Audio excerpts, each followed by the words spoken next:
Testing.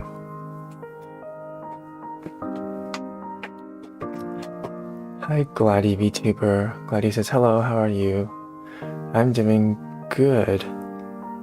I got lots of sleep last night. I ate some raisin bread this morning. How are you?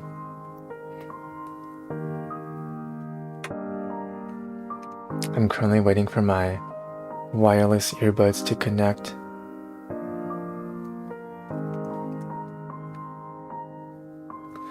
They have connected to my phone instead. Please connect to my desktop.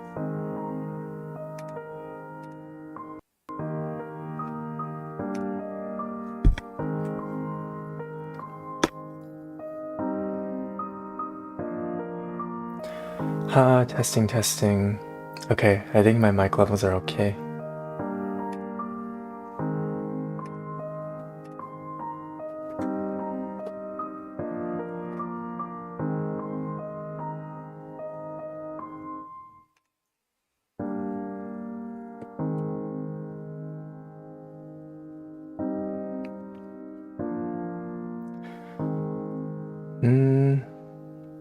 Hey Gladdy, are you still there?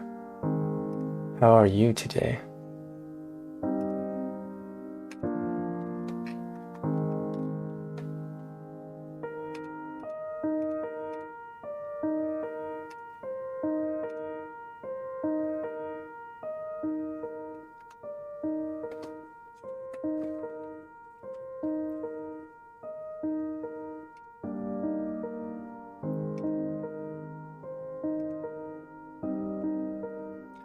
Hello, good morning, or afternoon or evening, wherever you are. We're doing more Leetcoding today. We're continuing with line 75 questions. But this time, we're continuing with dynamic programming. Last time we did up to longest increasing subsequence, the one where we had a 1D array, and then we had coin change, climbing stairs.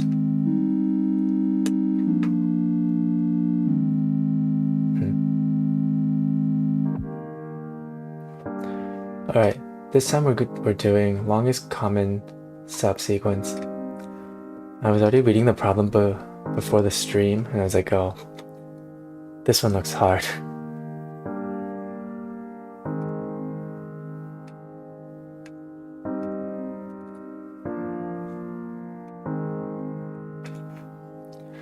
Okay, longest common subsequence.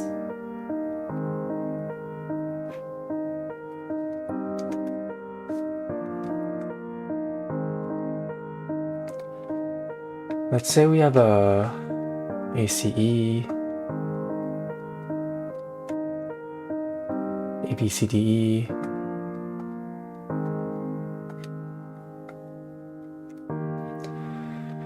given two strings, text 1 and text 2, return the length of the longest common subsequence. If there's no common subsequence, return 0. A subsequence of a string is a new string generated from the original string with some characters, can be none, deleted without changing the relative order of the remaining characters.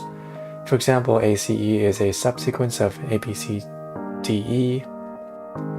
A common subsequence of two strings is a subsequence that is common for both strings. So you can delete characters from both, huh?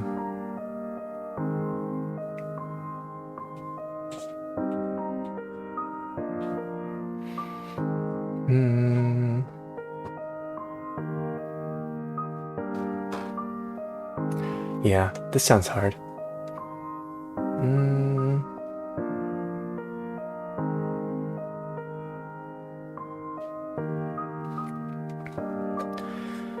I guess we can consider like a base case. What happens if I get something like A and then A?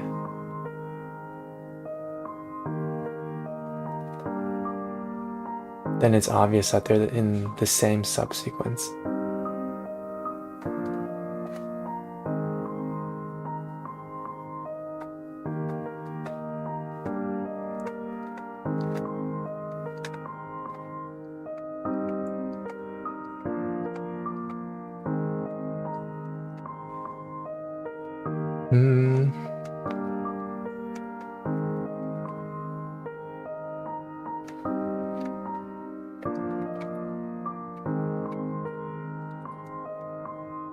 How do I build off from here, though?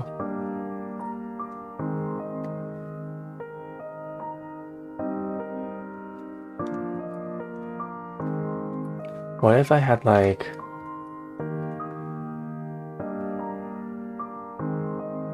pointer here, pointer here,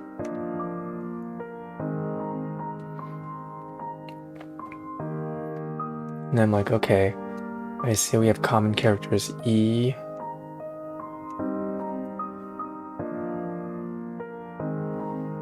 then I move the pointer here. I have common character C, that's before E. I guess I do.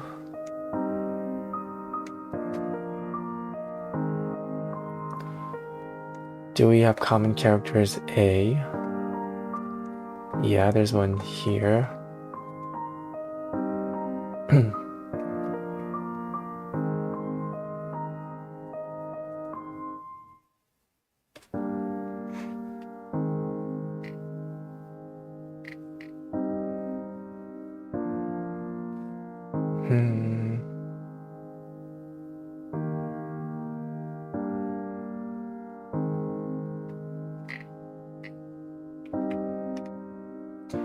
Hint 1. Try dynamic programming. DPIJ represents the longest common subsequence of text O through I and text O through J. Huh. Okay. There's a hint.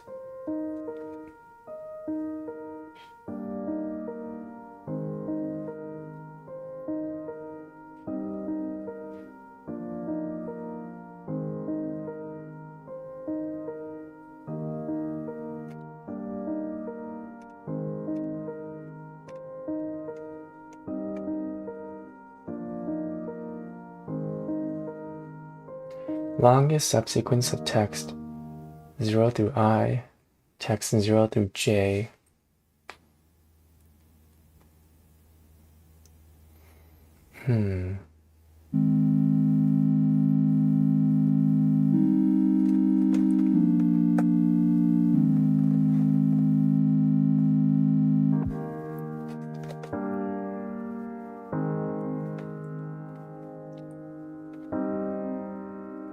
Okay, so I will be iterating through here, J will be iterating through here. In our cache, I would be going this way. J would be going this way.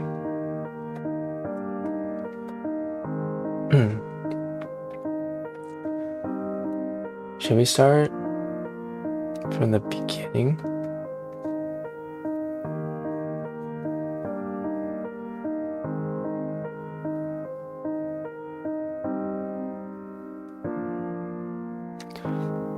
Or we can start a pointer here and then try to match.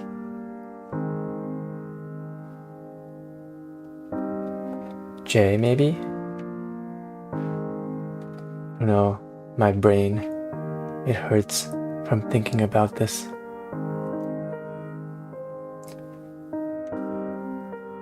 1, 2, 3. Okay, we have indices 0, 1, 2, and then J is 0, 1, 2, 3, 4.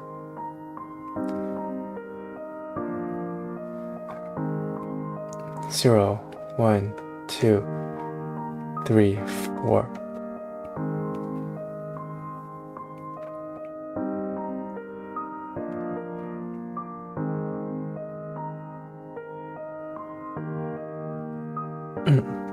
I think starting at the end would be a good idea because we can't change the order, right? The relative order has to be the same. So if I start at the end, I have to make sure that if I use something here, I don't use anything that comes after it again. I can only use things that comes before. Can I do the same thing if I start at the beginning? If I start, let's say, at here and I go here, oh wait, it's the same, isn't it? I have to make sure that for here, I don't use anything that starts before it.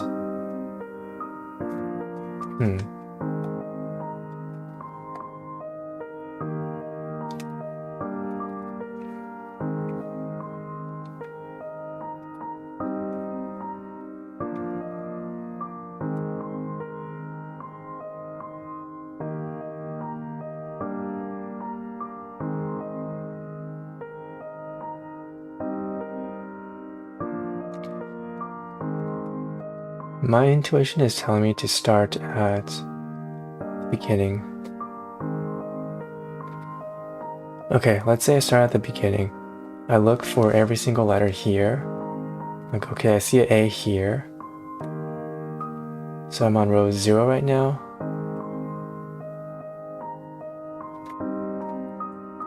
Row 0 right now. I see a 0 at A here. So maximum length here is 1. And then 0 for everything else. 2, 3, 4. And then I move on to C. And I'm like, okay, for each character,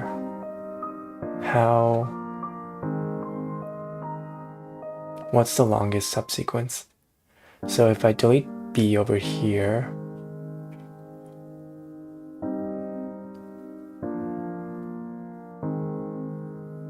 I could possibly utilize the longest from A.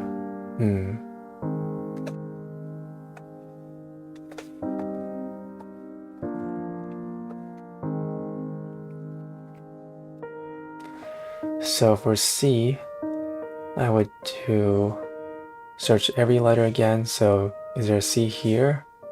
No. C here? No. There is a C here. So it's 1.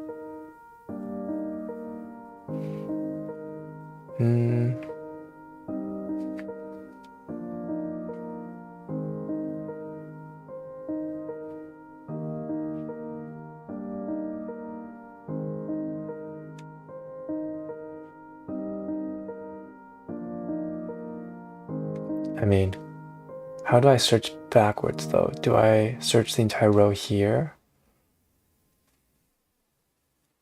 Like, oh, okay.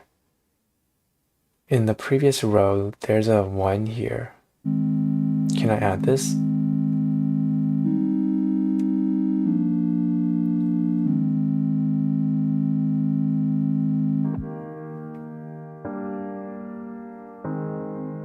Wait, do I have to search the previous row all over again?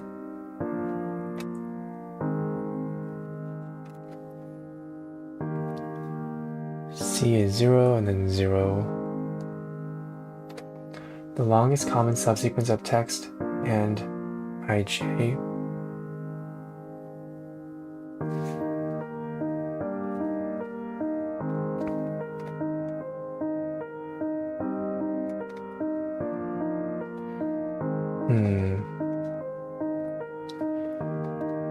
What if as soon as I saw an A, I record 1 after each one?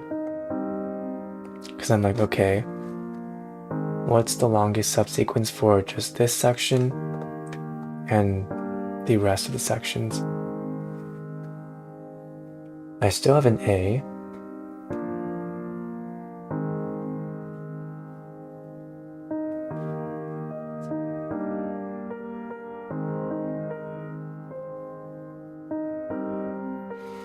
And then C, 0, 0, 1. Should I be looking at the previous row? Or like previous row minus 1.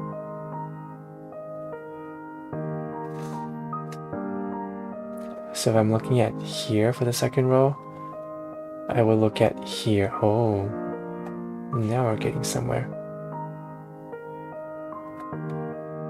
Plus this. The substring's right before me, so plus 1 equals 2.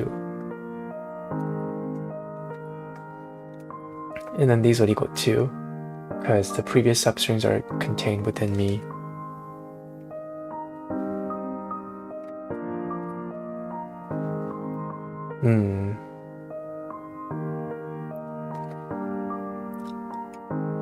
And then for E, which is 2, I will look at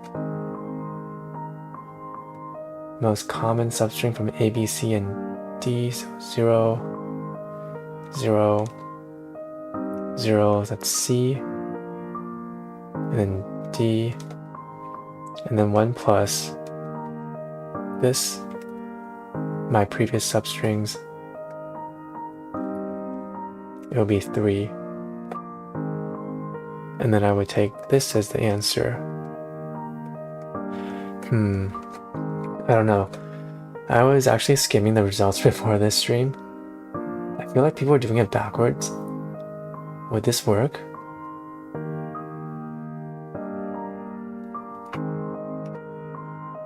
But this is my intuition.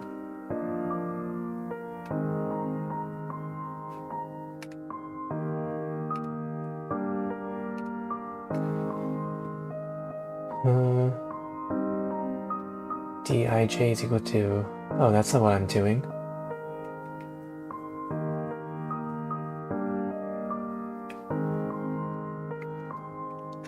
dpij is equal to dp I minus 1, j minus 1 plus 1. Oh, that's what I'm doing. If text I is equal to text 2j. Okay.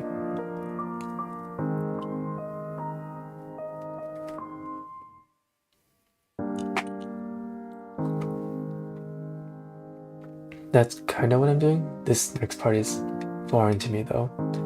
dpij is equal to max dpi minus 1, the row above, j, comma, dpij minus 1, otherwise.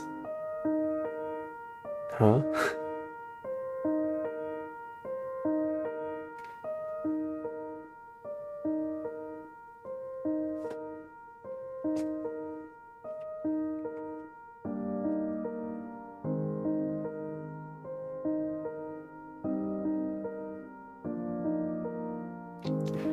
Okay, let's say dpij is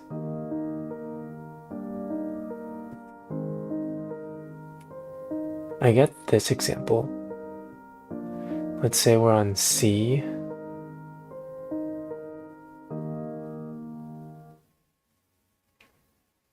dpij is equal to max dp, the row above, j,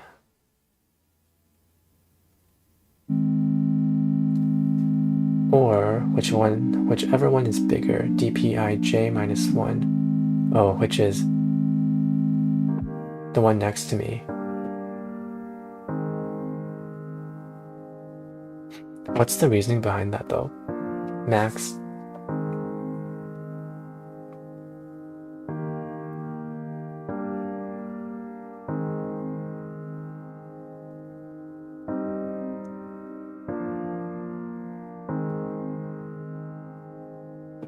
So this means I'm using one less character in string I, or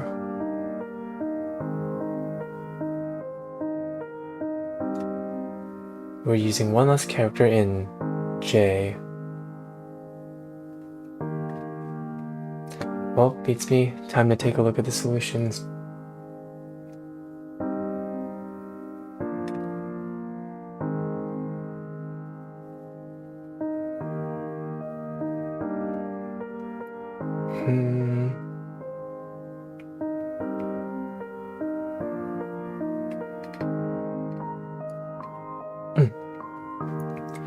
Improve the recursive approach by storing the results of subproblems to avoid redundant calculations.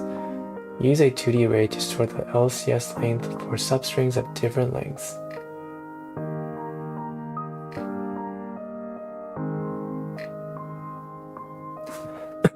Excuse me.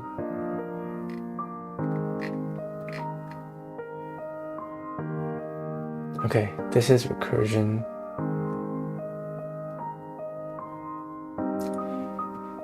Longest common subsequence. Okay, they're storing the text1, text2, and the indices for both. If I is less than 0 or excuse me.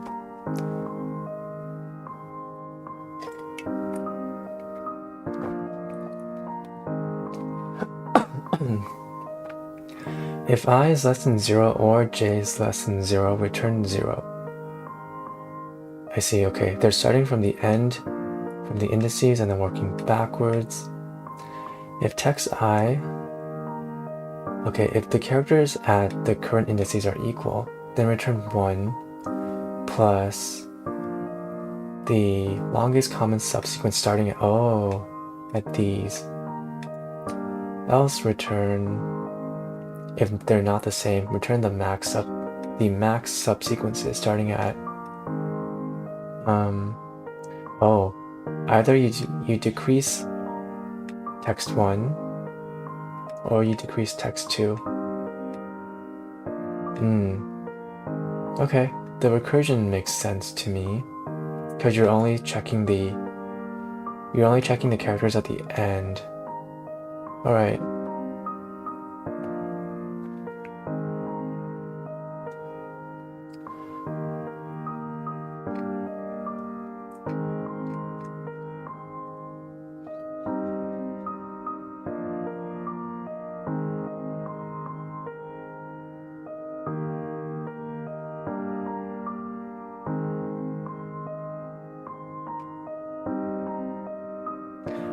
So the memoization is basically,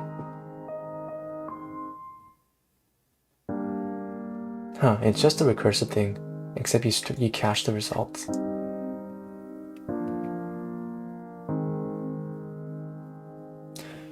I see, okay. The recursive solution makes sense to me though. I was looking at some solutions before the stream, like skimming it.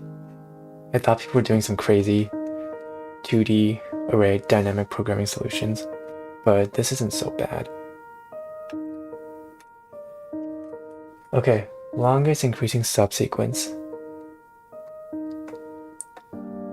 So we have two things, text1, call it T1, T2.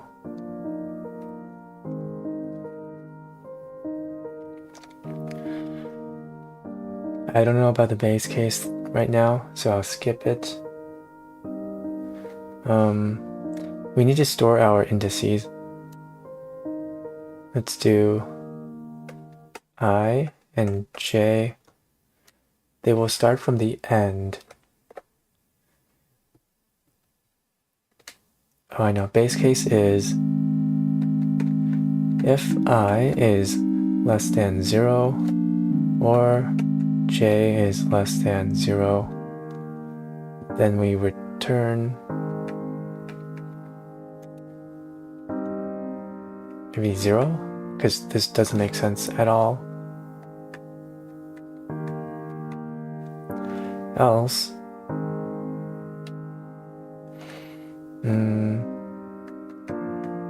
if current indices are the same character,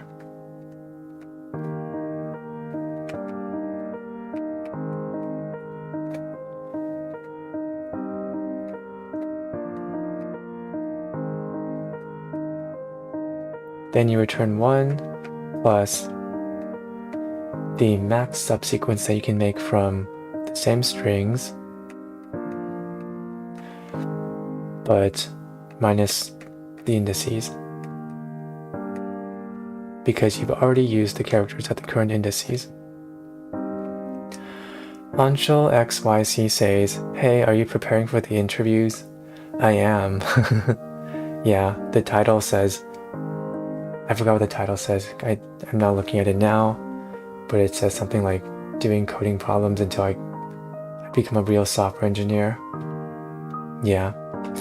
Hi Anshul, welcome to the stream. How are you doing today? I'm doing the longest common subsequence problem right now.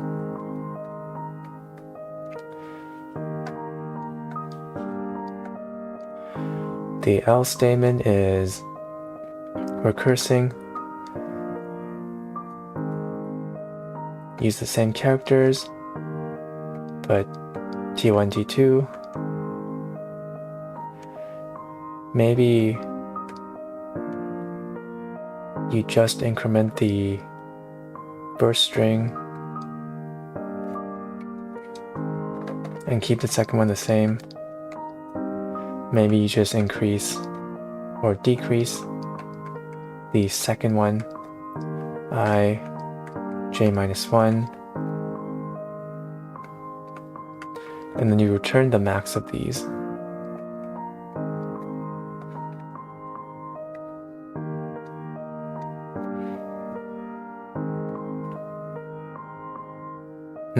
Yeah, makes sense to me.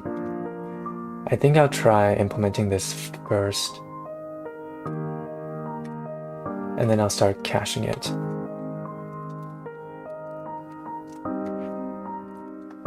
Hey Anshul, are you preparing for interviews too? Do you do any Leetcoding?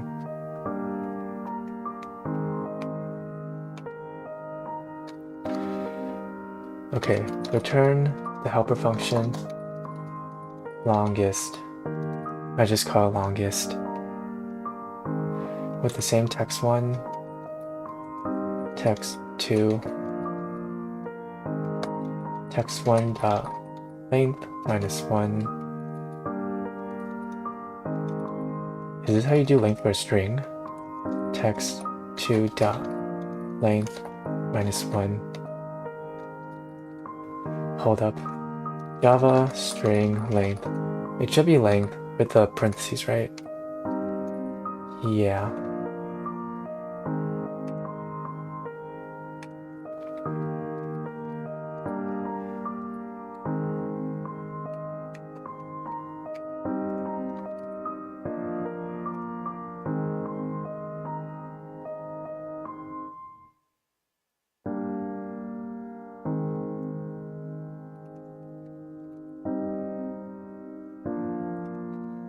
Then my helper function int longest.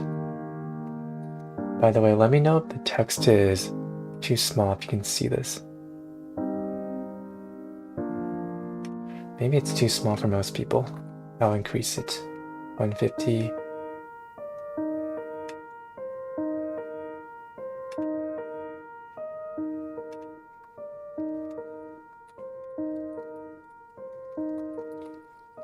Int longest will take string T1 or string T2, int index I, int index j.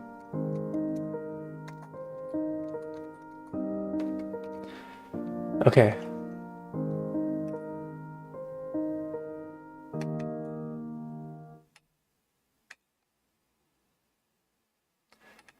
I'm just formatting my screen. Hopefully people can see this.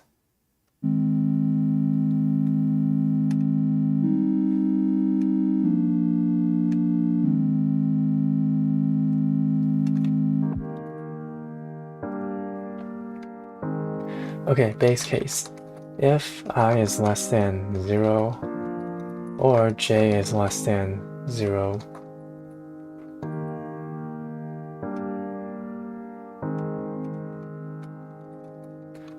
return 0, because that's not a valid case. else if t1.character at I is equal to t2.character at j, return 1, because I can start to make a subsequence here plus recurse longest ti t2 I minus 1 j minus 1.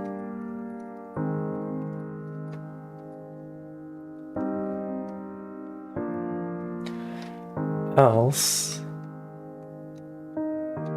return again you recurse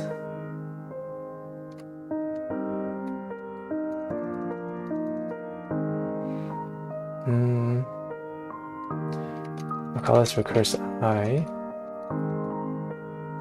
equals longest, use the same string I minus 1, try the next string on I,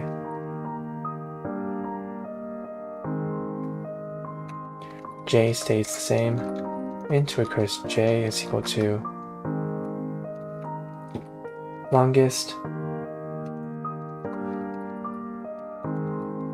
I and then j minus 1, return math.max, recurse I or recurse j. Okay, let's see how many compilation errors we have. And I'm guessing if we submit this, we'll get too long because we need to cache stuff.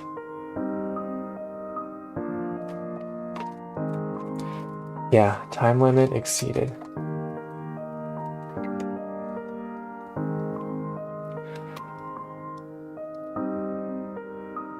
I guess another base case would be so we need a cache. It should be a 2D array.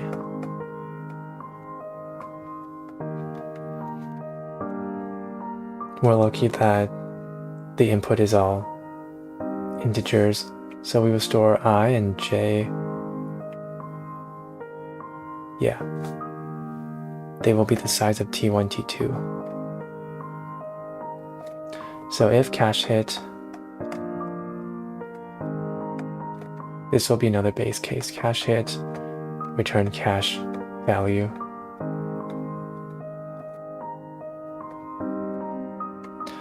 Else,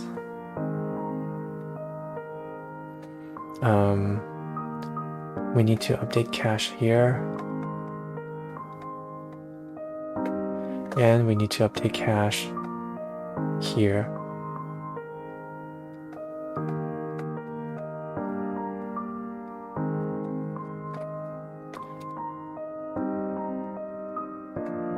Okay, let's do it.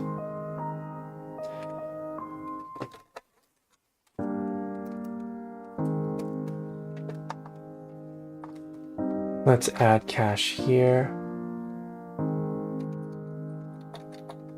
Cache.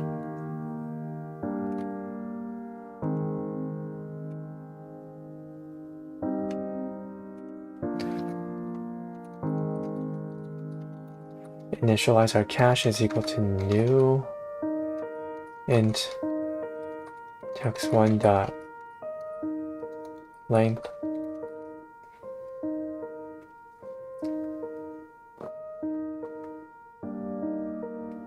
so our indices go from 0 to length minus 1.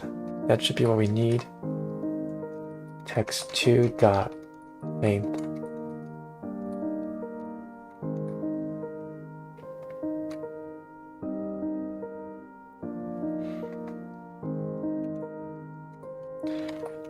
arrays.fill cache with -1. That's kind of like a bogus number that we never used. We can't use 0 because it's used here. We might mistake it for a result. If cache dot ij is not equal to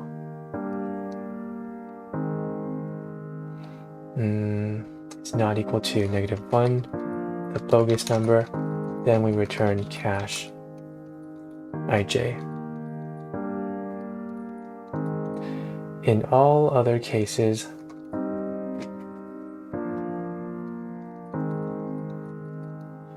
I'm going to put the results separately here and then cache it. Cache ij is equal to result, and then you return the result after caching it.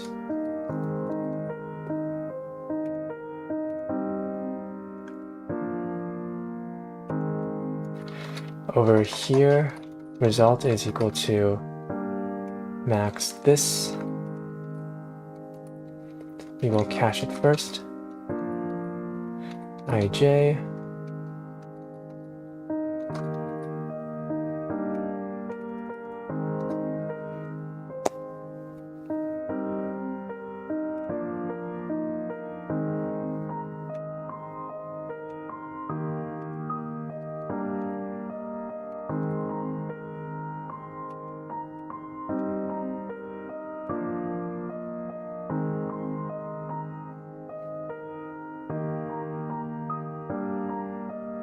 Oh, we forgot the cache.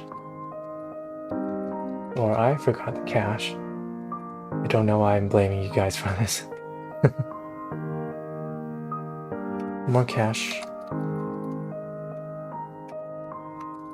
Oh, I forgot all the caches here. Please, work.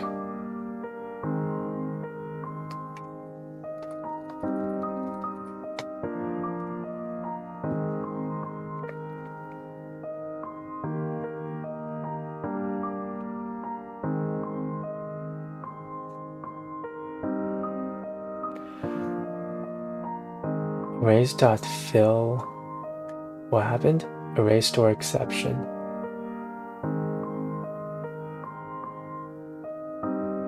What?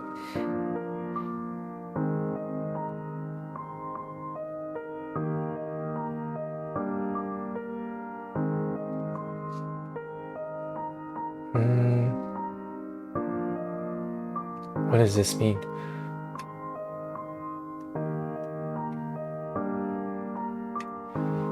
Java lang array store exception.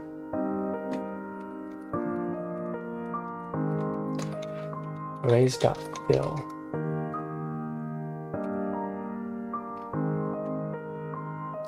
It expects a single dimensional array. Oh.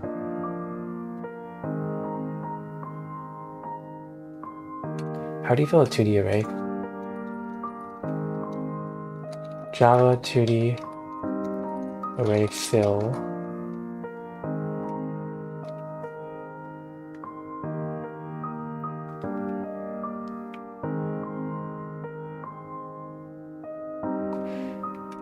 I see. I need to do it row by row. You can't fill a 2D array. For every row in cache, then you fill the row.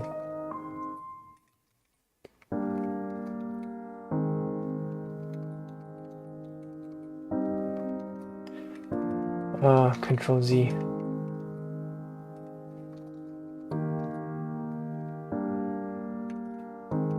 You fill every row.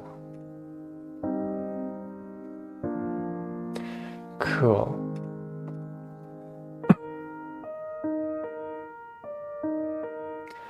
Awesome, we beat 14%. Is it gonna go up if I try again? 17%. I mean, I'll take the win.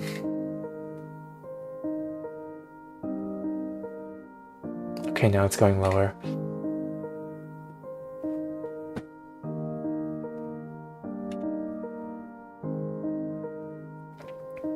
%. Okay. You know, I kind of want to try the previous problem again.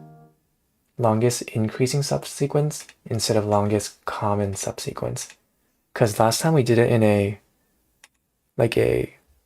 bottom-up, I think that's what it's called, bottom-up dynamic programming solution, where we had an array and then we slowly populated the solutions. I wonder if we can do something like we did last time, like recursion, but cache the results, because that's always more intuitive for me. Will it work for this one? The longest increasing subsequence is this.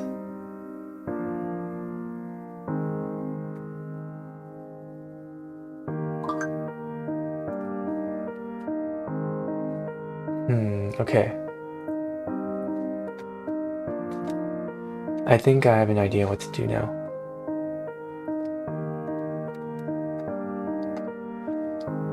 Longest increasing subsequence. We need to track, so we're given a nums. We need to track our index for this one.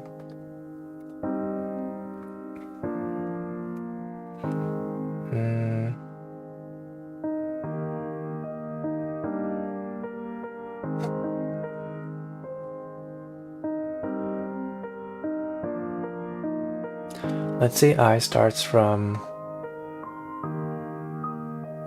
Wait, how did we get the biggest one last time though?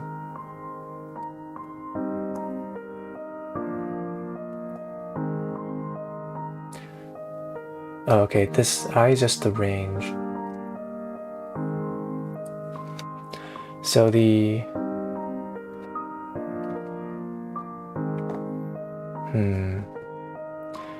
I guess I'll worry about the base case later, but else...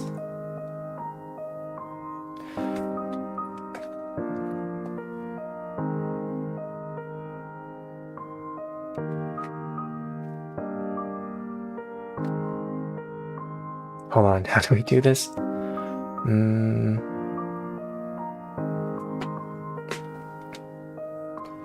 Longest increasing subsequence from I. So we either use I or we don't use I.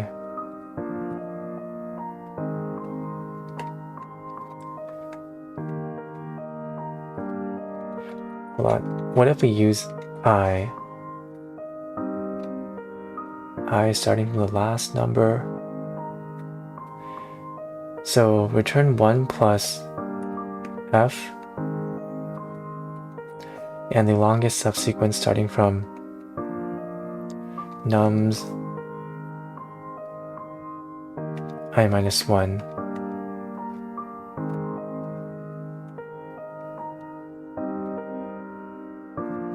Oh, and this is if my previous is less than me. Then you do this, then you use me.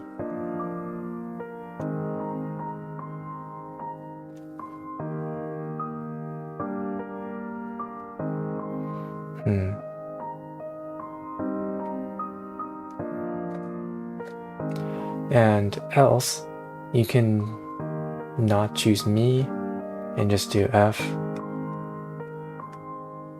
nums I minus 1.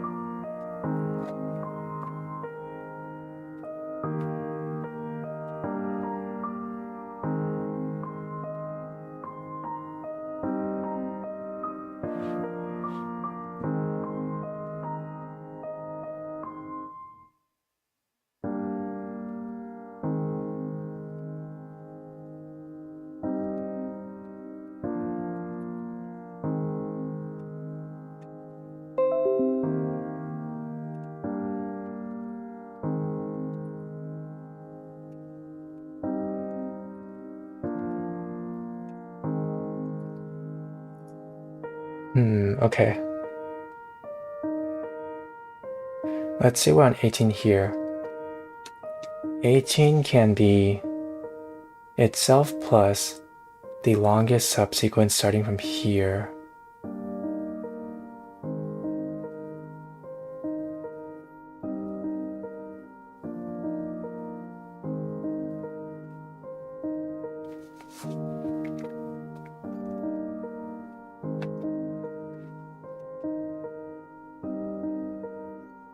So if we were to use 18, we would do 1 plus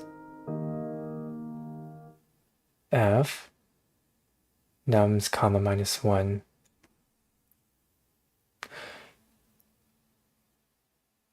Wait, how do we make sure that 1 is bigger than 18 though?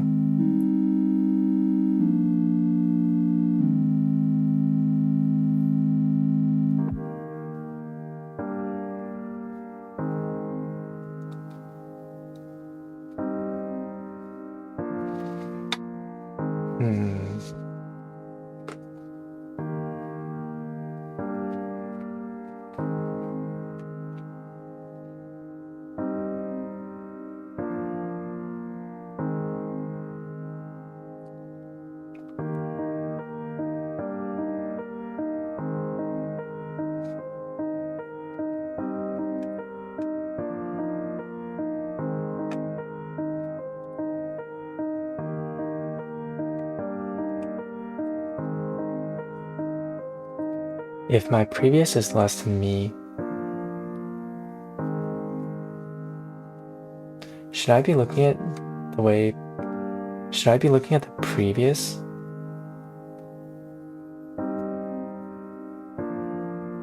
Or should I be looking at what came before me?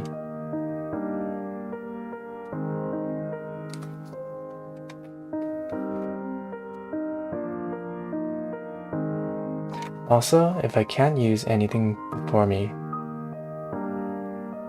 I could do like 1.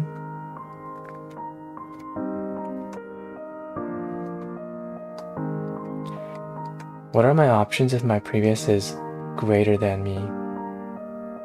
I can start at the previous altogether, so f nums I minus 1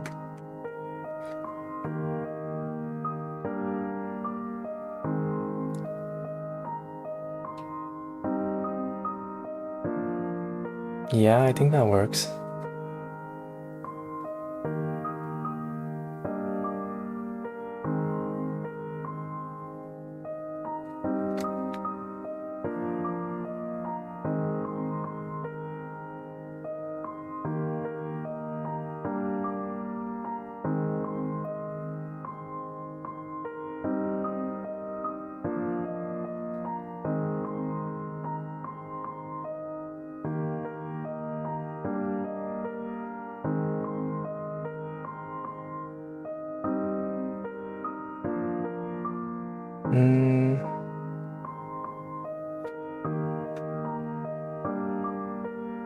Wait, if my previous is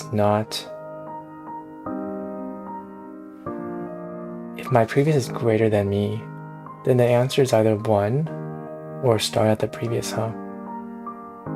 I guess the max of this. Because either I just use myself or I give up and start at the previous. That sounds like a plan, right? And if I is less than 0, meaning it's out of bounds, return 0. Yeah, that sounds like a plan. Okay, I'm gonna try this.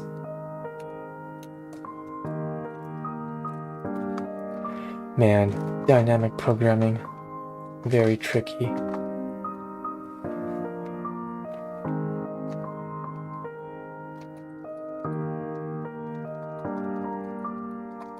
Return length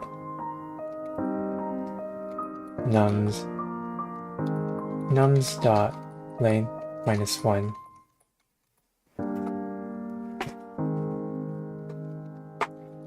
Okay, public int length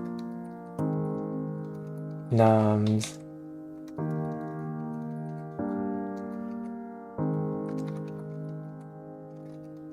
int index. If I is less than 0, return 0 because that's invalid. If my previous, if I is greater than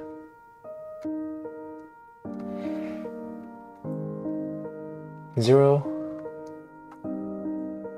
i.e. it's 1 and above, and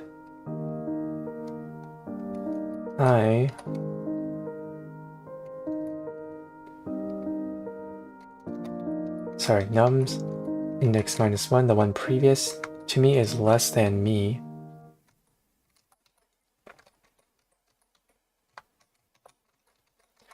Then I use myself plus the longest subsequence of the one that came before me.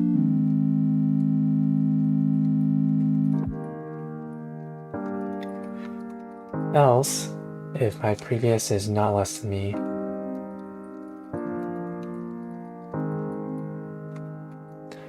I have two options. One is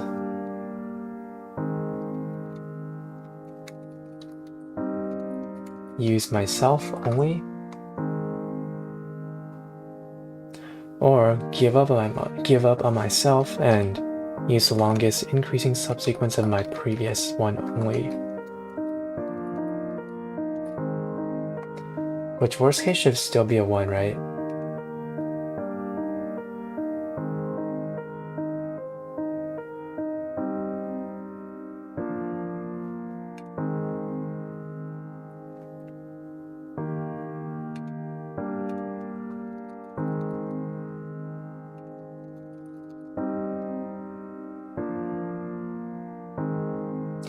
I mean, what even happens if I'm like on index 0?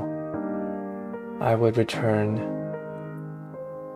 1, max of 1, and nums -1, 0, max of 1, and 0 is 1. Okay, I think that makes sense. Watch me completely fail this problem. Cannot find symbol F. Oh. Length.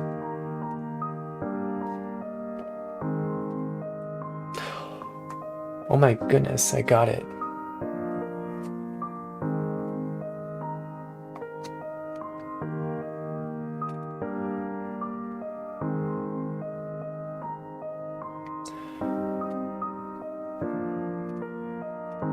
Longest increasing subsequence.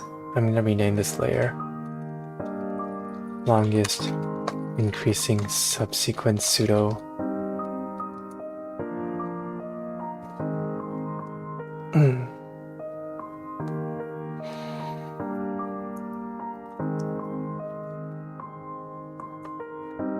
Okay, obviously if we submitted this, we have no caching, so it probably would not get accepted, right? Oh wait. Oh no. What's going on here? Expected 3.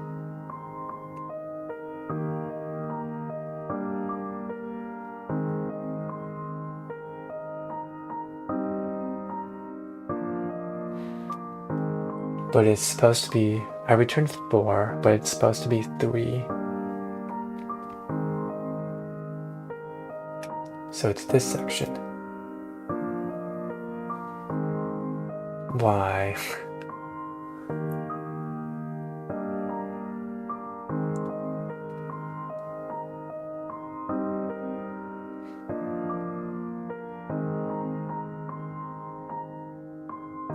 Length, nums.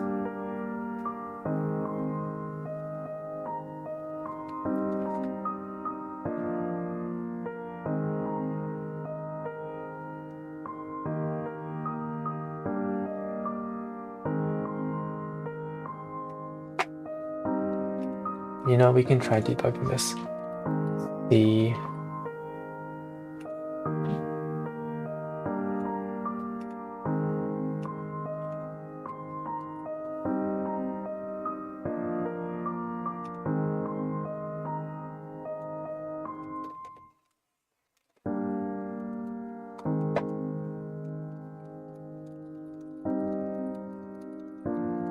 I'll print out maybe the index for now.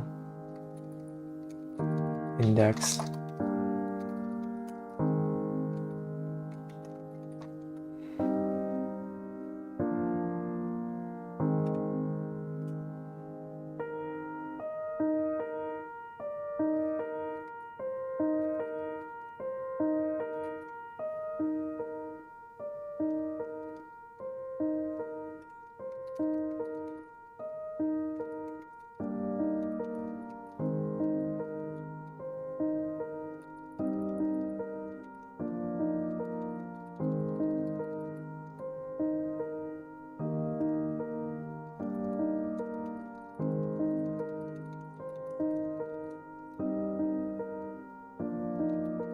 adding me and previous.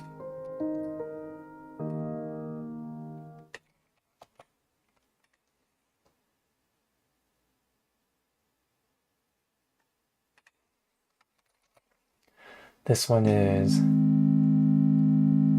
taking just me or previous.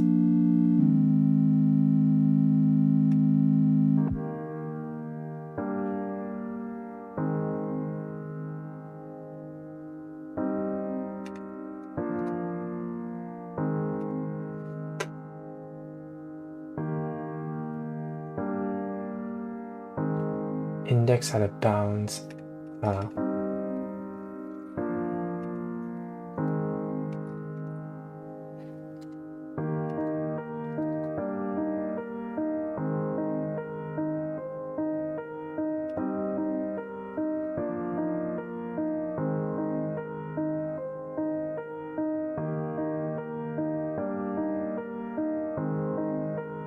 Okay, we start at index 5, which is at 9, adding me in the previous 4 and 8, adding me in the previous 3, 3, taking me or just the previous.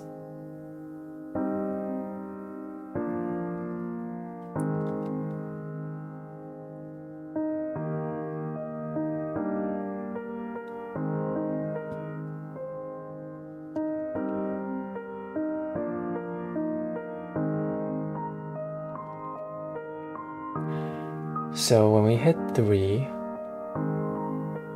what happens?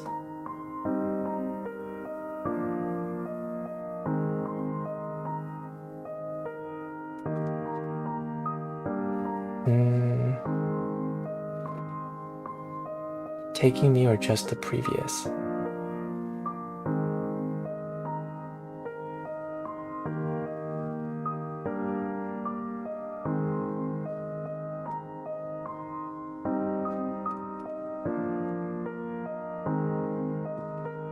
When we hit 3, we take me or just the previous, which is here.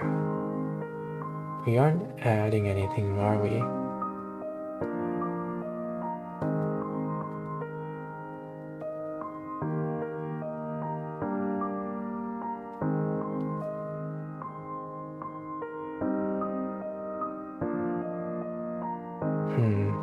Is it because we're not tracking our local max?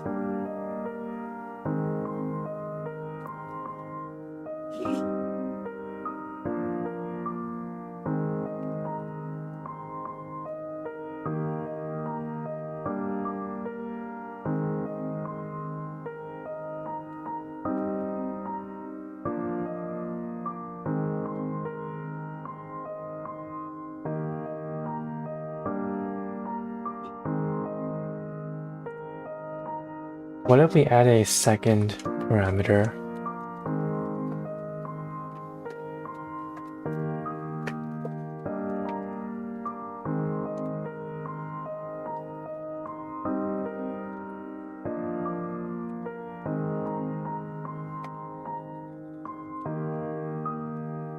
Like a local max.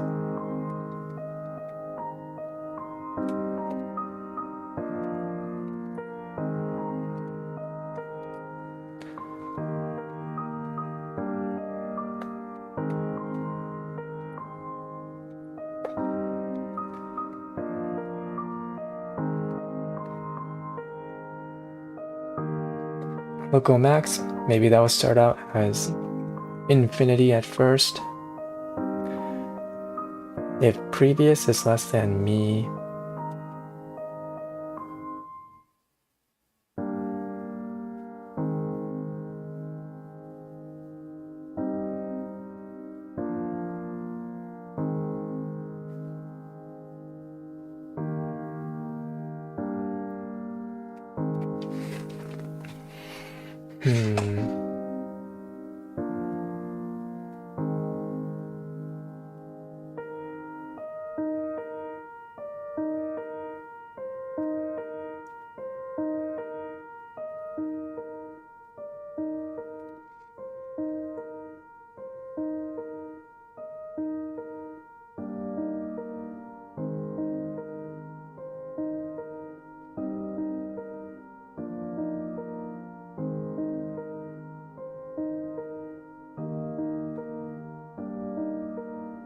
Should we, instead of doing a previous less than me, should we do a for all previous less than me?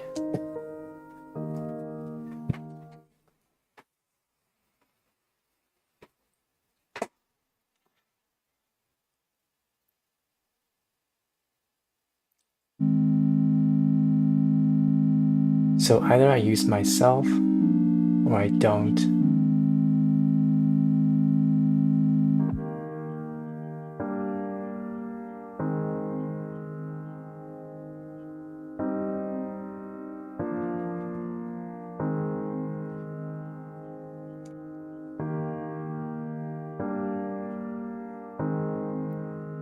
For all previous less than me.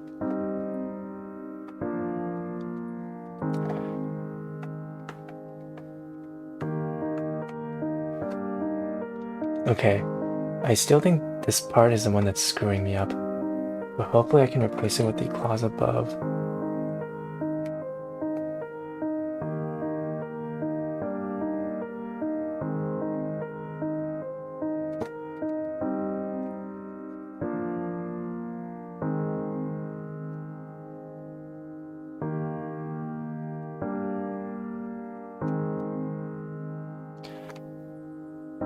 And then we can do an extra this, I guess, if we're not taking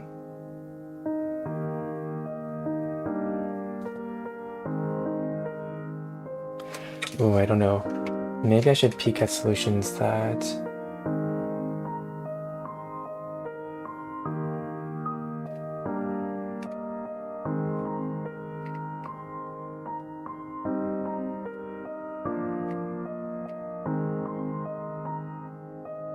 okay, this is the recursion one, I guess.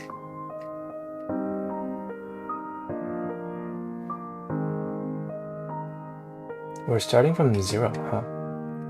If I is greater than size of numbers, return 0. And take is equal to 0, don't take. Okay. Solve nums I plus 1, previous. They're storing the previous.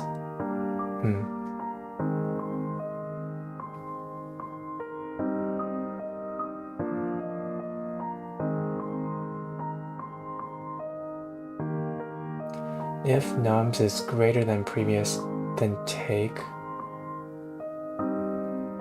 1 plus solve nums I plus 1 nums I. Return max, take, don't take.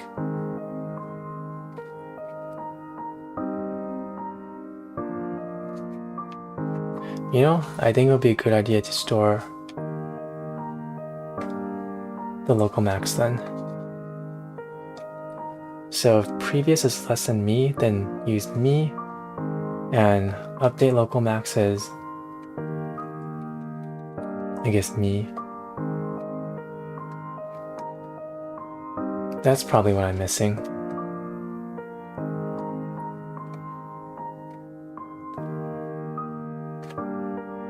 I don't think I need for all. Nums, local max.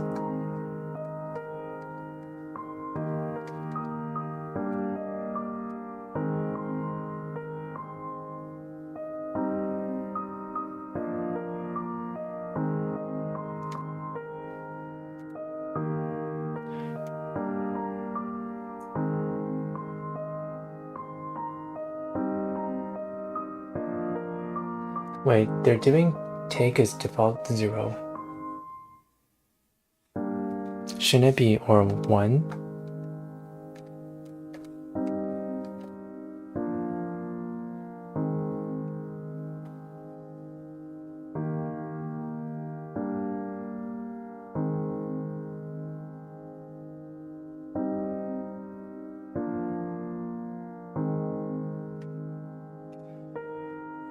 Okay, I'm gonna try it. If previous is less than me,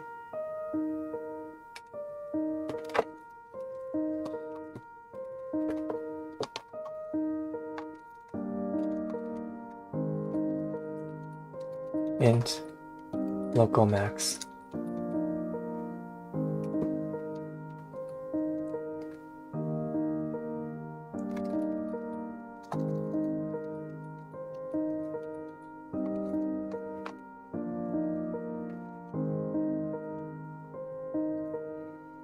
And else just taking me, or use the previous entirely.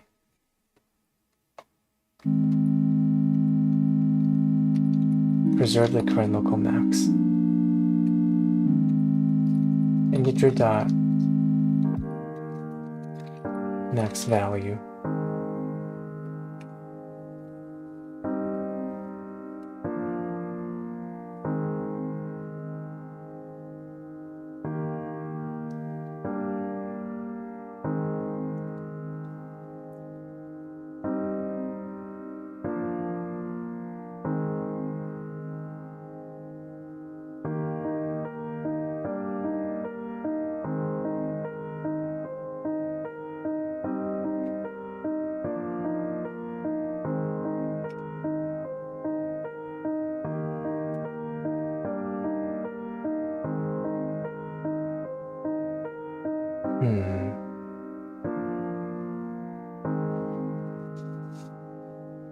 Why am I returning a 4?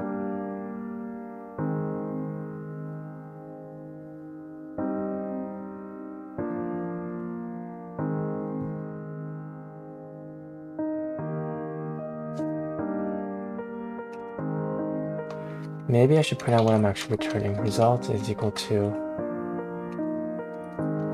return result sim.out.println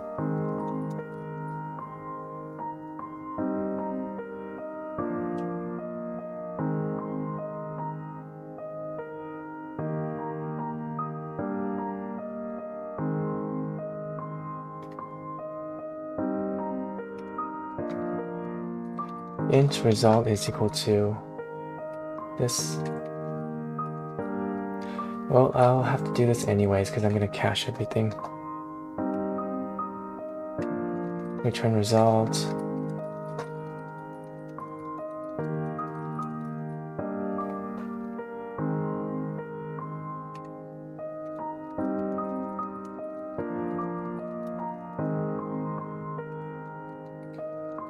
Return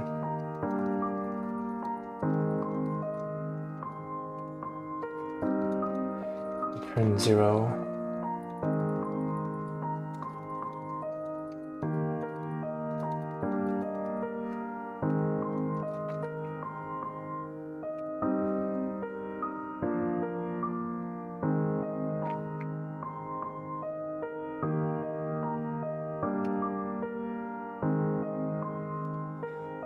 Okay, what is going on here?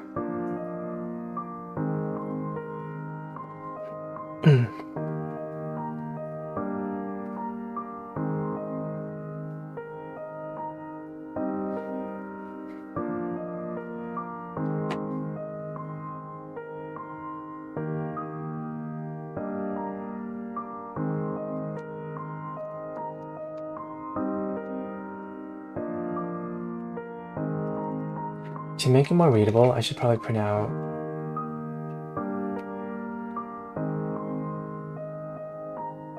oh, hi Dragon, how's it going? Is this yesterday problem? Yeah, but I'm trying a different approach. Instead of doing like a whole 1D array, I'm trying just recursion and trying to cache it. I'm trying to see if that will be more intuitive. Midnight Simon kind of waves. Hi Midnight Simon.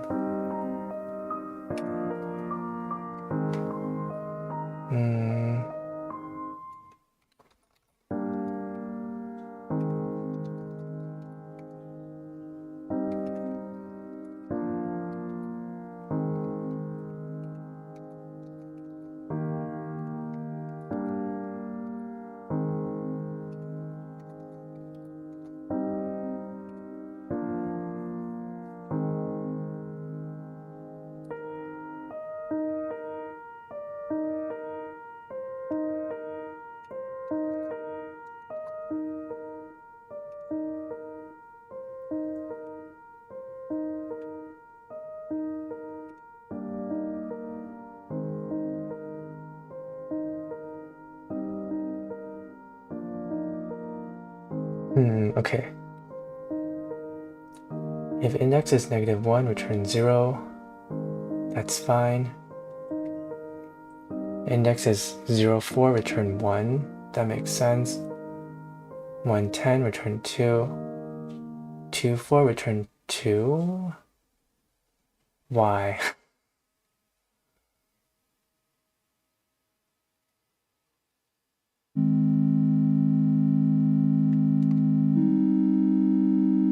Maybe it's returning.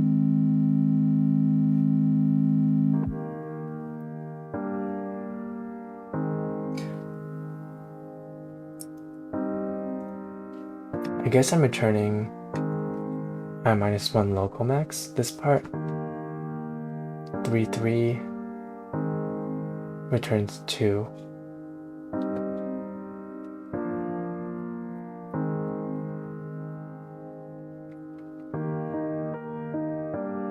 Five, 9 returns 4.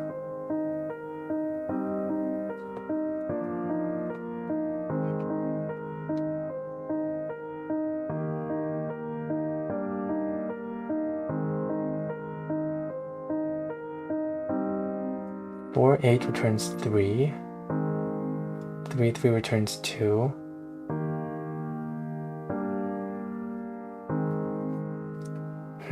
Three, 3 should not return 2. It should return 1. Something's off with that.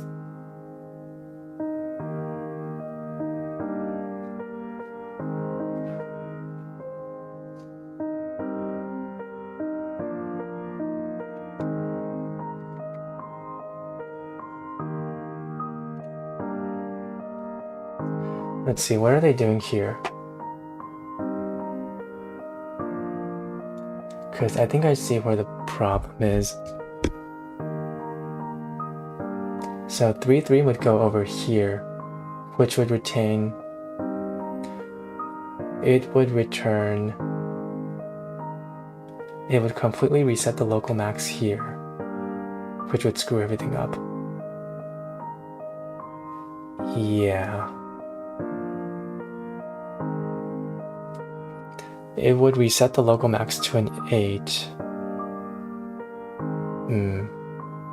Yeah, that's kind of troublesome.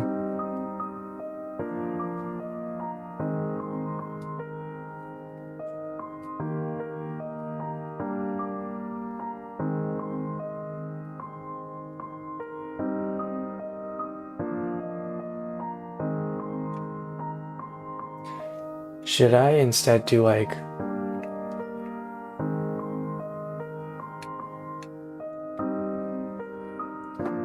because okay.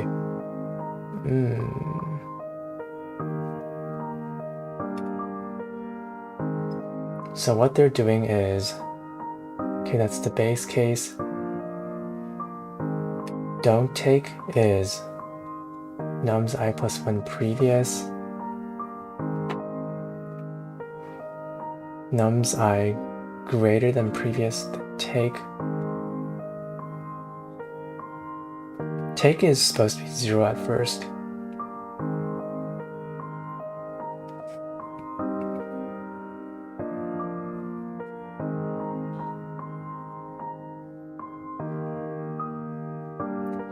Nums I, if nums I is greater than previous, then take.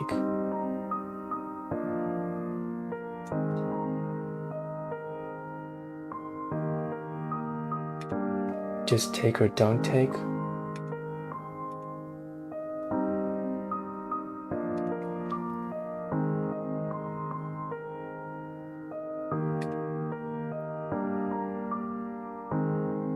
Isn't this kind of what I'm doing though?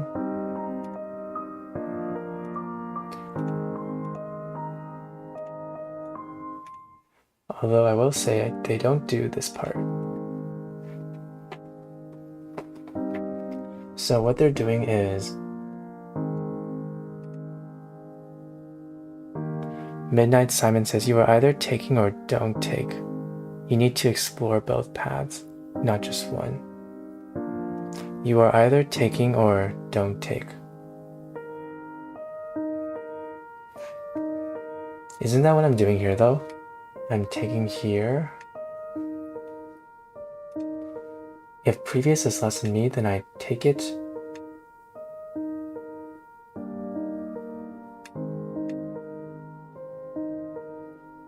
Yes, but you should always don't take.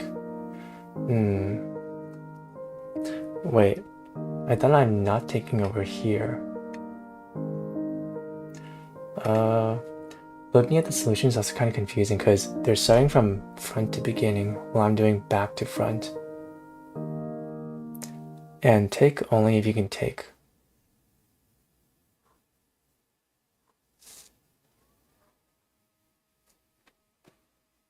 Midnight says yes, but you should always don't take.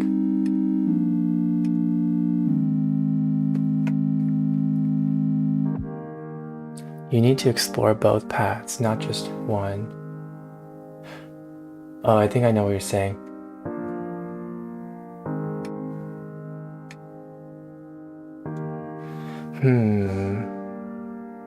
I'm only doing one or the other, right? Okay. I'm only doing one or the other.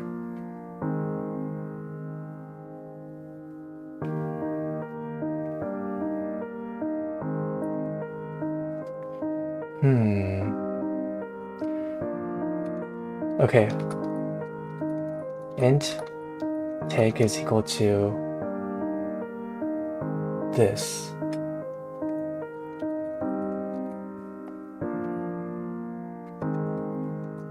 Oh, I think I know what they're doing now.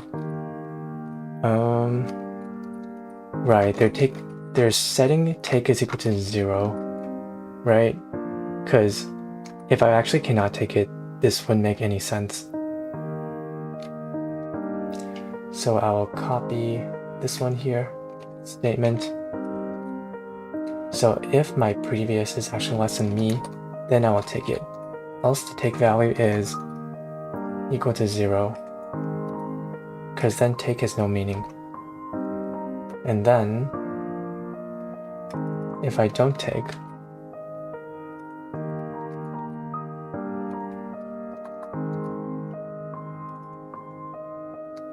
if I no take, I don't need this point anymore because I'm not taking myself. So you do length, I minus 1, completely disregard me, and then local max. I'm gonna comment this out. And then return map.max, take, comma, no take.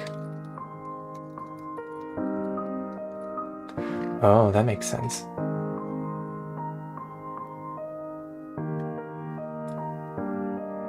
One plus int take up.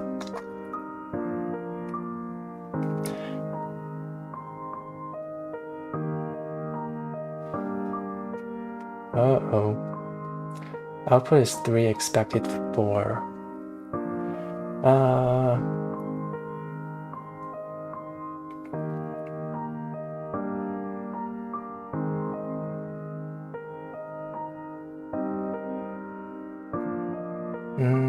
Wait, if I just take myself, wouldn't that be a 1?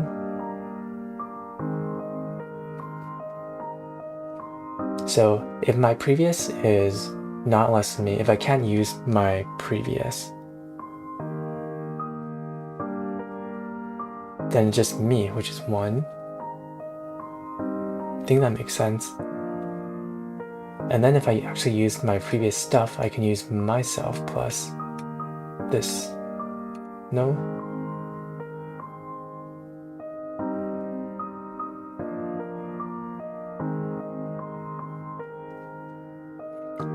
Wow, it completely flips.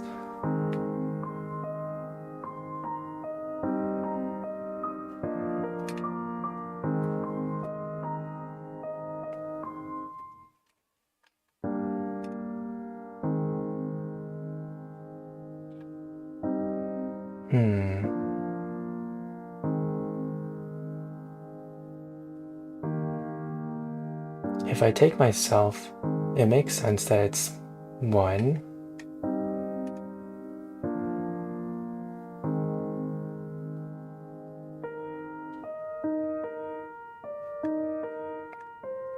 Am I not getting this one?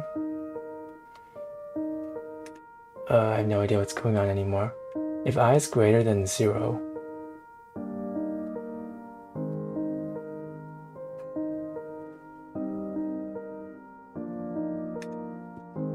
nums I minus 1 local max.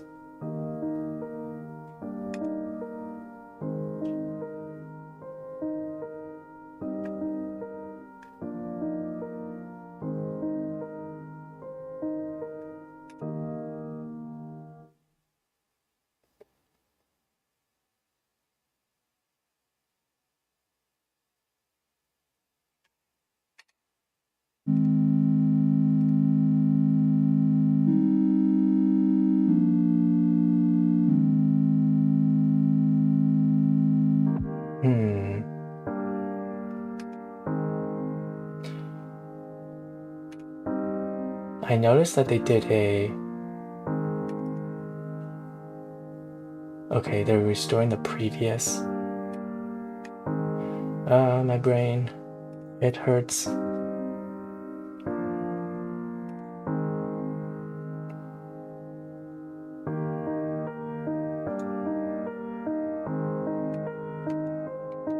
Maybe it's time to start printing out stuff again for debugging.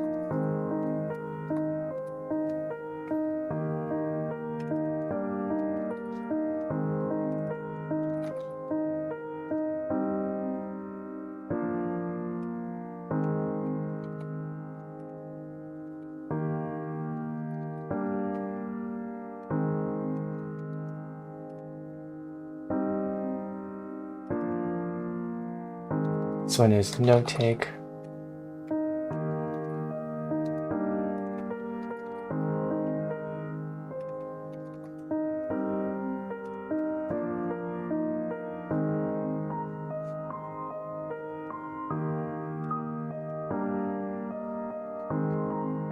Oh my goodness.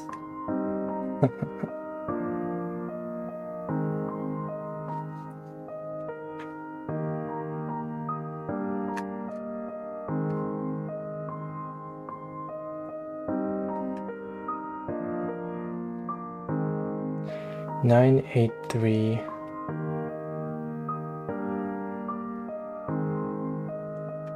0, 1, 2, 3, 4, 5.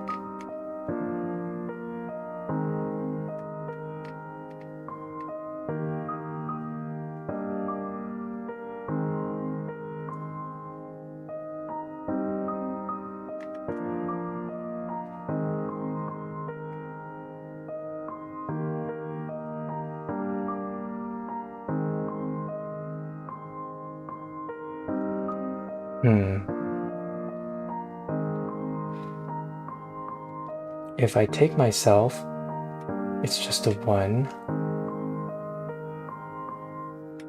If I can take my previous, then it's 1 plus nums I minus 1, comma, nums I, which is me, the new local max.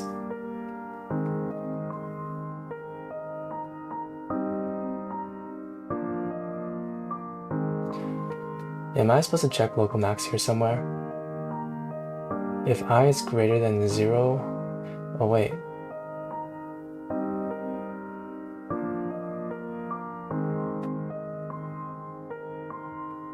I don't really check anywhere.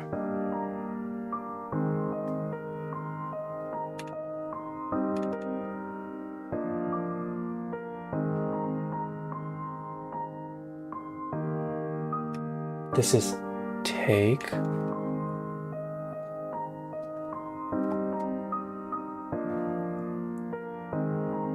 Don't take is you just maintain the previous. 1 plus solve.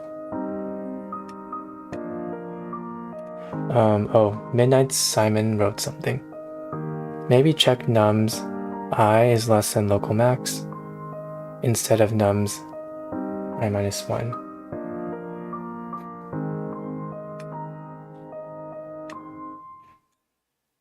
Less than local max? Okay.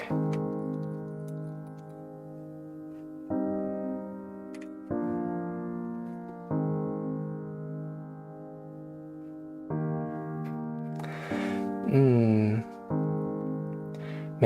this is really hard to debug too. Really confusing looking at this thing.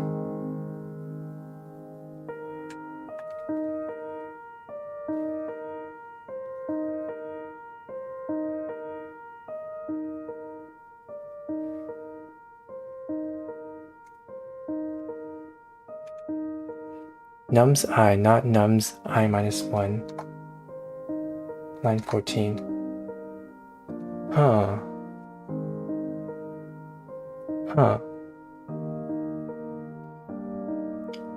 If I is greater than 0 and I is less than local max,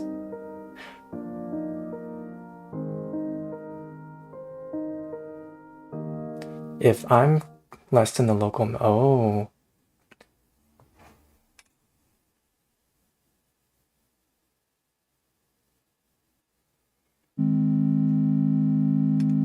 I don't think we need an I.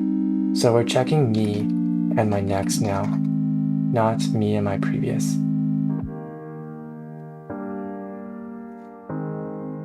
Take is equal to nums I minus 1. Okay, that makes sense.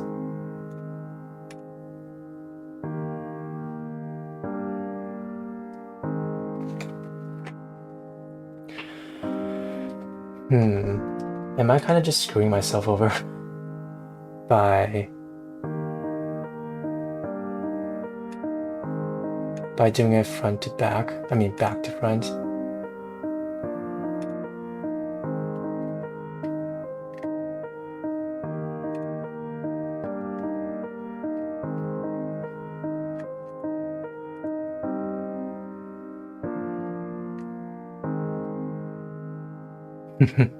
Going back to front is a bit weird to me.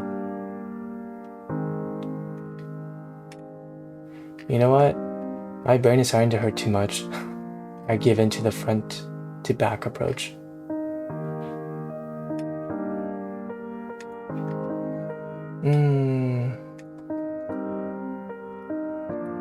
Yeah, my brain hurt too much. I give in.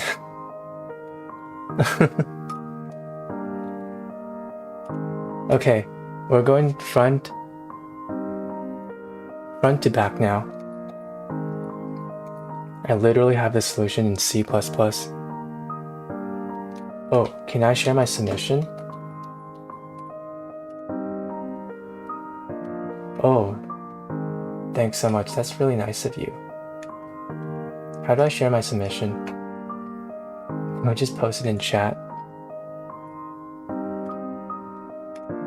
Just copy this whole thing.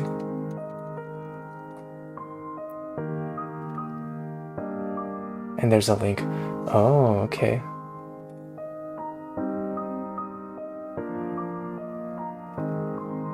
Oh, let me try submitting it one last time. Maybe it didn't register yet.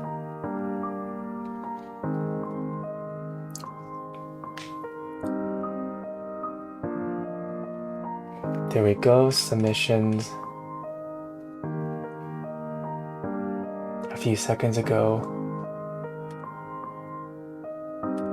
Ah, this one?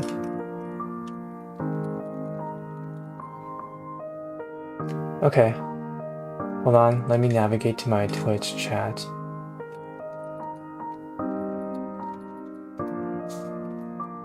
Chat. Thanks, Midnight Simon, for doing this. Let me know if that works.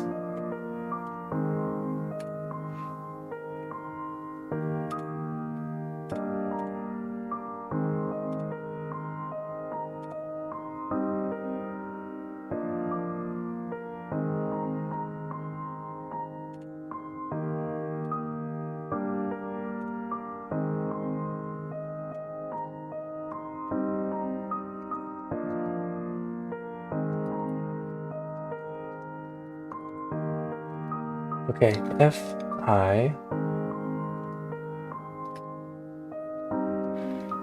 is greater than nums.length, then that makes sense. We return 0, that doesn't make sense. Int take is equal to 0. That I don't really get, to be honest. If we take myself, doesn't that equal 1?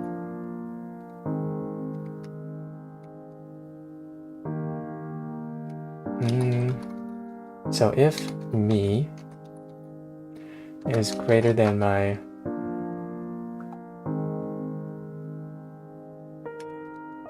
this now becomes my local min.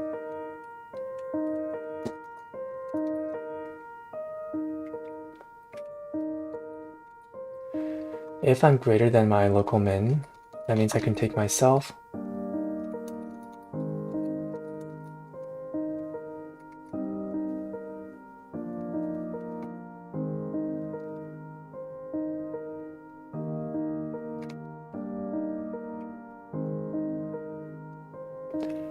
Really, just take equals 0 on my previous submission.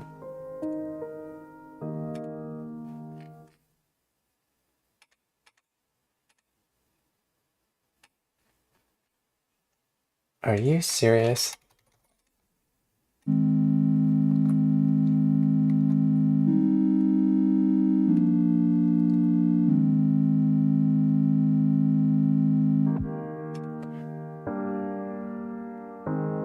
Oh my goodness.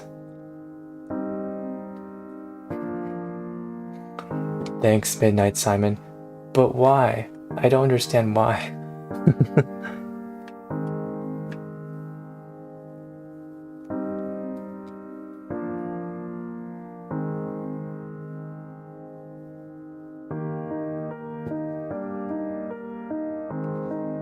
Wow. Thanks, Midnight Simon. What in the world? You know what? It might help if we run through an example. Let me also delete all this system.out junk.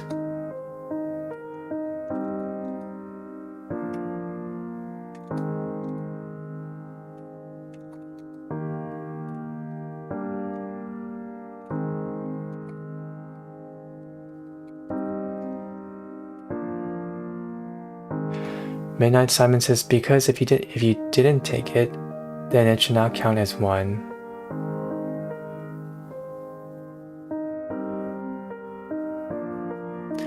I thought the whole point was I thought this take was if I take myself only.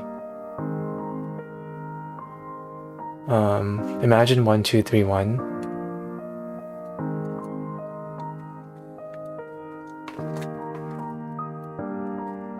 One, two, three, 1. 1, 2, 3, 1. Okay.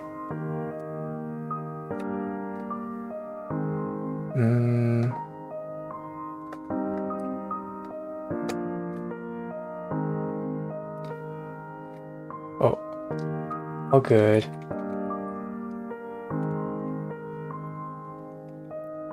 Okay, let us do this the hard way. I pass in nums 0, 1, 2, 3, 4, 5. I also want to make this bigger.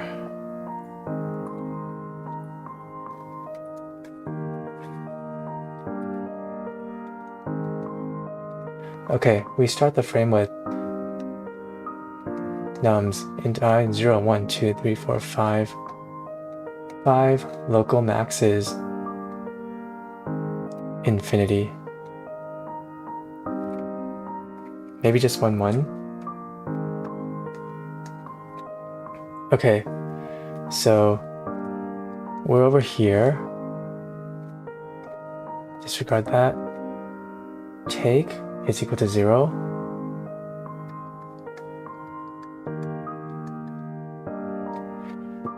If my previous, or no, if me is less than the local max, then I can take it. Okay.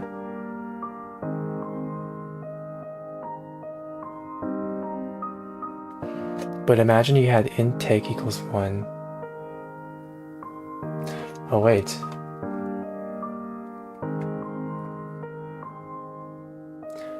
This is asking if I can take myself. Oh, wait. This is not asking if I can take the previous plus myself. This is myself only.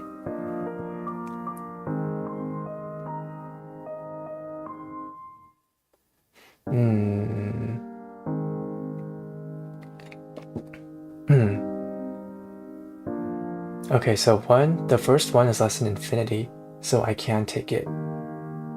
So I go in here, I minus 1. Local max is now 1. Now I go in here. I'm like, can I take myself? Oh, I can't use the previous one. Yeah, so this is like me. Am I able to take myself?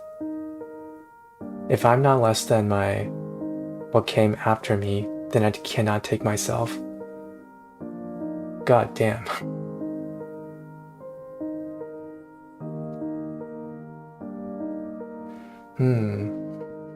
I see.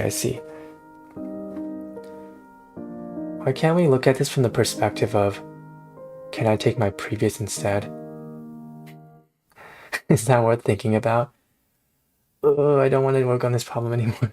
But I understand where this is going now. This is on the perspective of the current number, huh? Can I take myself? Am I... Yeah. Am I less than my local max? Can I take myself or can I not take myself?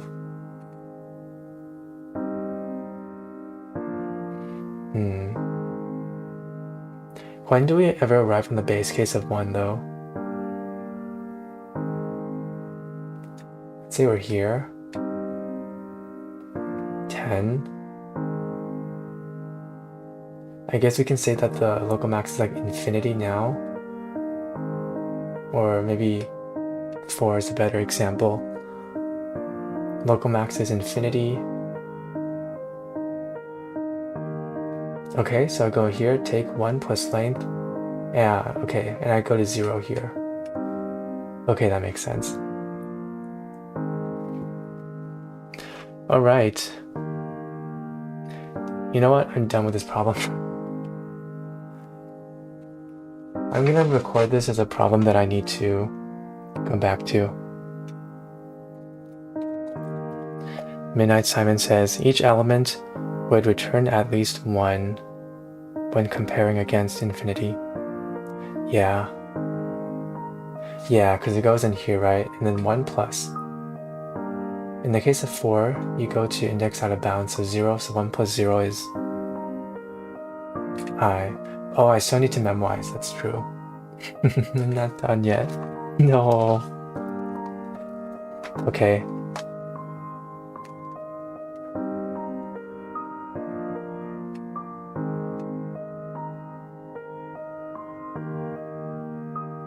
I should track these two numbers, I think. Cash is equal to new cash. Wait, yeah, what should my key be? Local max could be anything.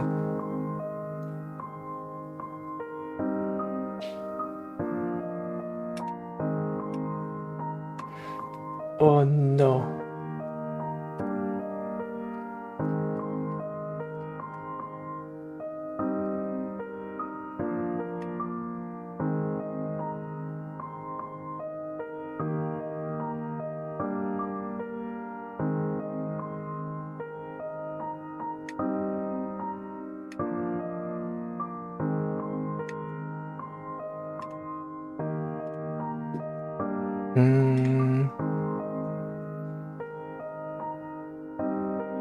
Oh wait, but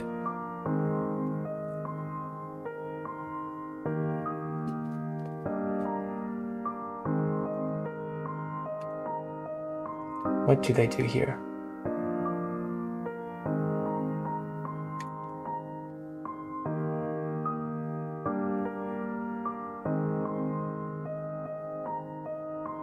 I mean, worst case, we can do a hash map.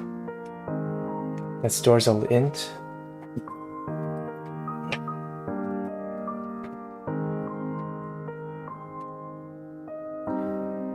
I feel like I had to cache these two numbers.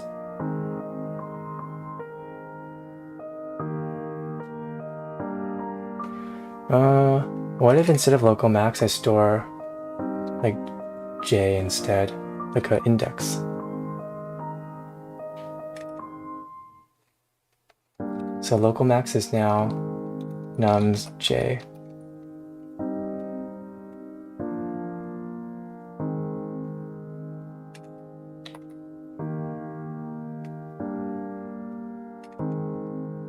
J.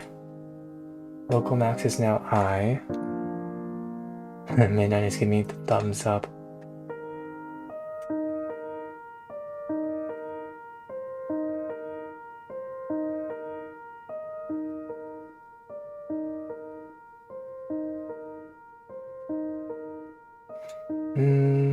Oh. Okay.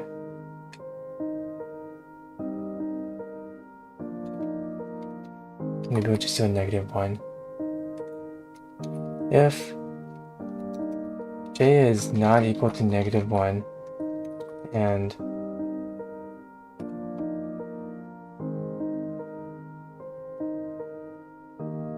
oh my goodness.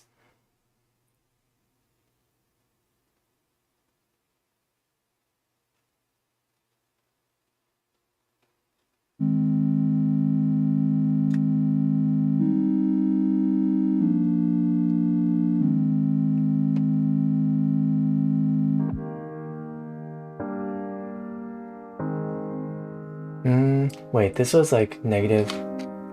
This was like infinity before, right?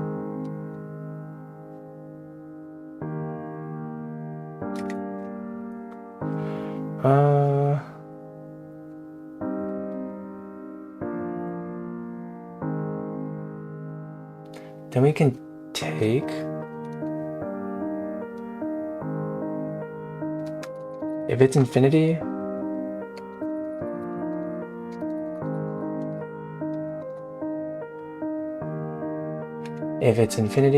or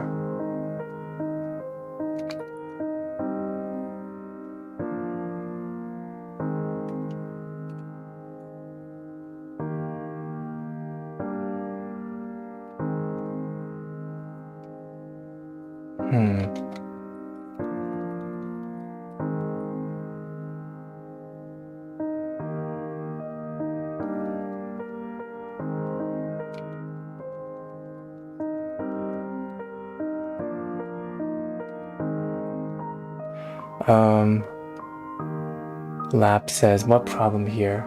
Oh, longest increasing subsequence, Leetcode 300.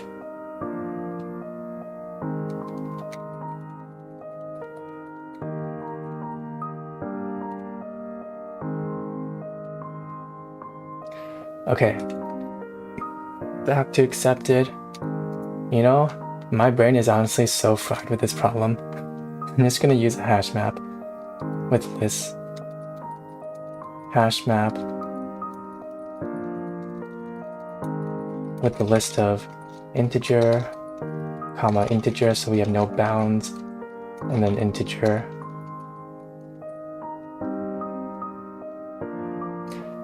All right, cache is equal to new hash map.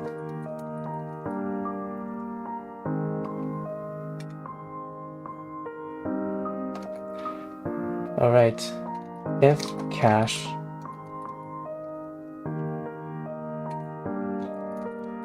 hash map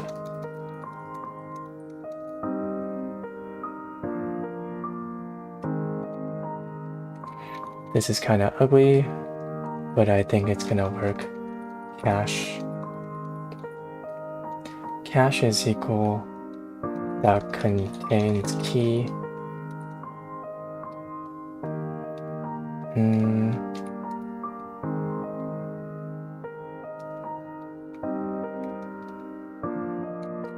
Would this work? That as list I, comma local max.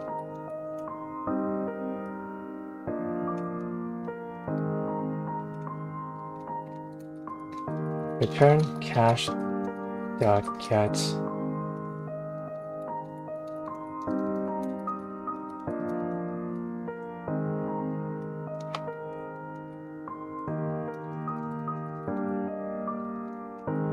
key is equal to arrays as list this thing.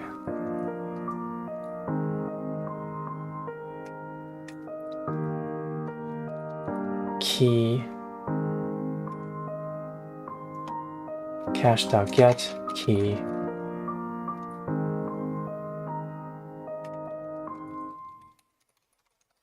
result is equal to this stored here, and then I'll cache it.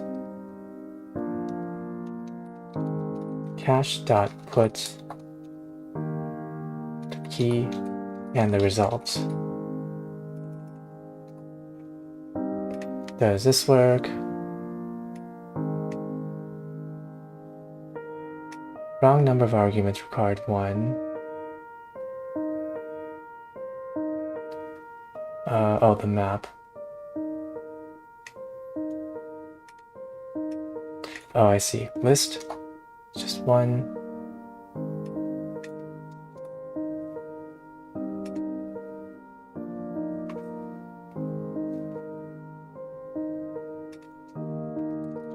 Insert the cache here.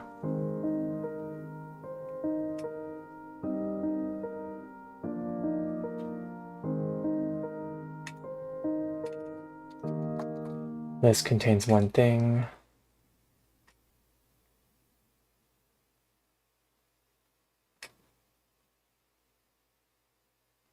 Oh, insert the cache here again. Likewise, insert the cache here.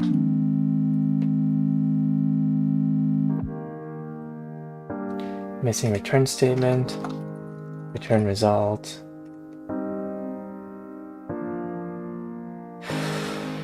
Let's go.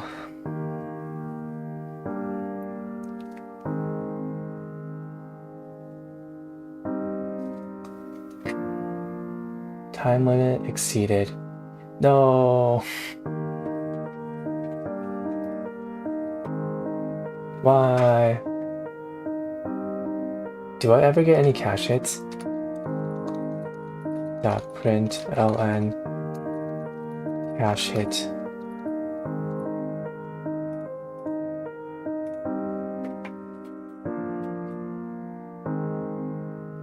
I do get cache hits.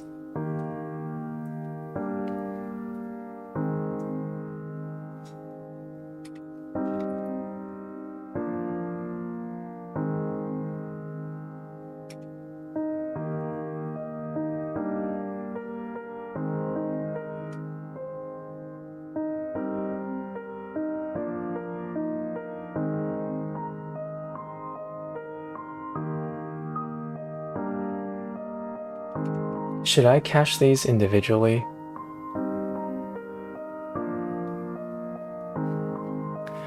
Use the double int again, the 2D array?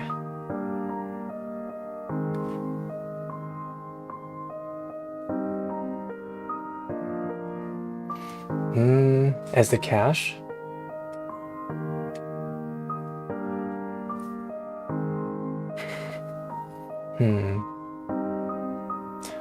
Oof, okay.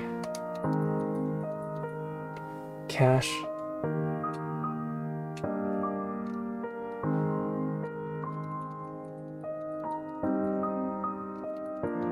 Nums.length. Nums.length.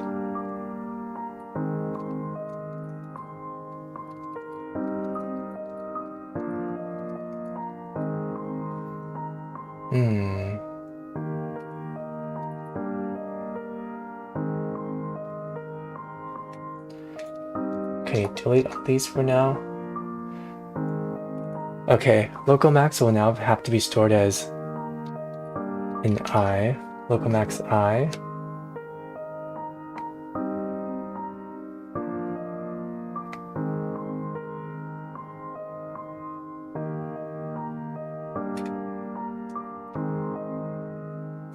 Okay, if local max I is equal to -1, or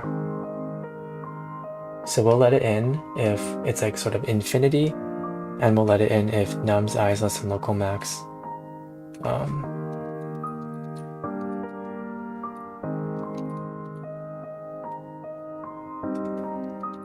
Local max I.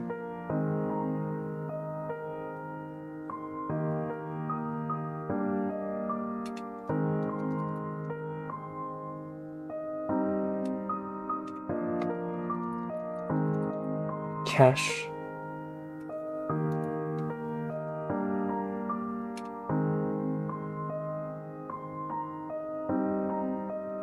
Cannot find symbol cache. Oh yes. Disregard that for now.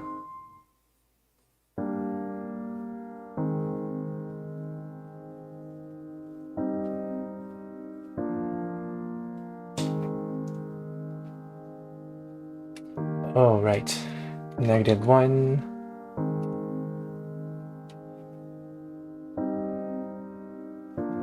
Index 9. Index 9 out of bounds for length 6.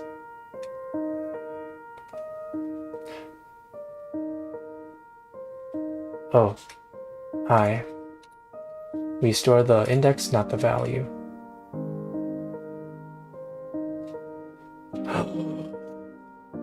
Let's go. Thanks, Midnight Simon.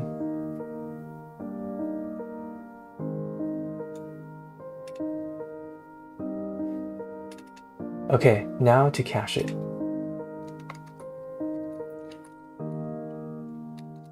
Ooh, 2D array cache, we need to initialize all the elements with -1 for every row in cache. Arrays.fill the row with all -1. If cache I and local max I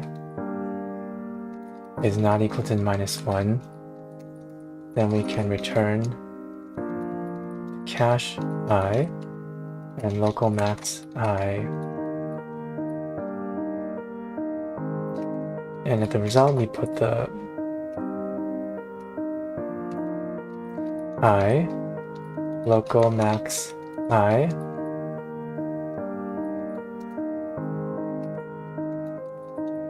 is equal to the result. Holy frick.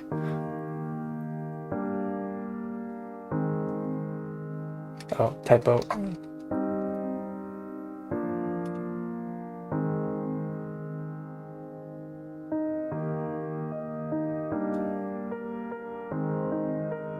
Oh, if local max not equal to -1. I tried to do -1, didn't I? Yeah.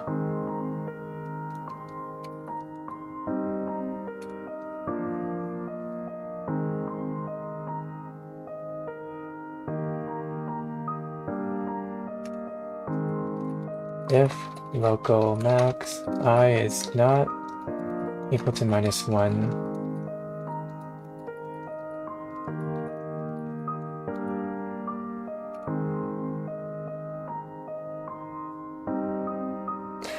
let's go.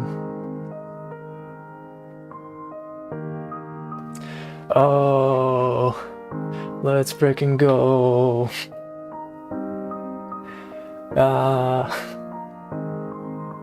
Yo. Thanks, Midnight Simon, for hard carrying this one.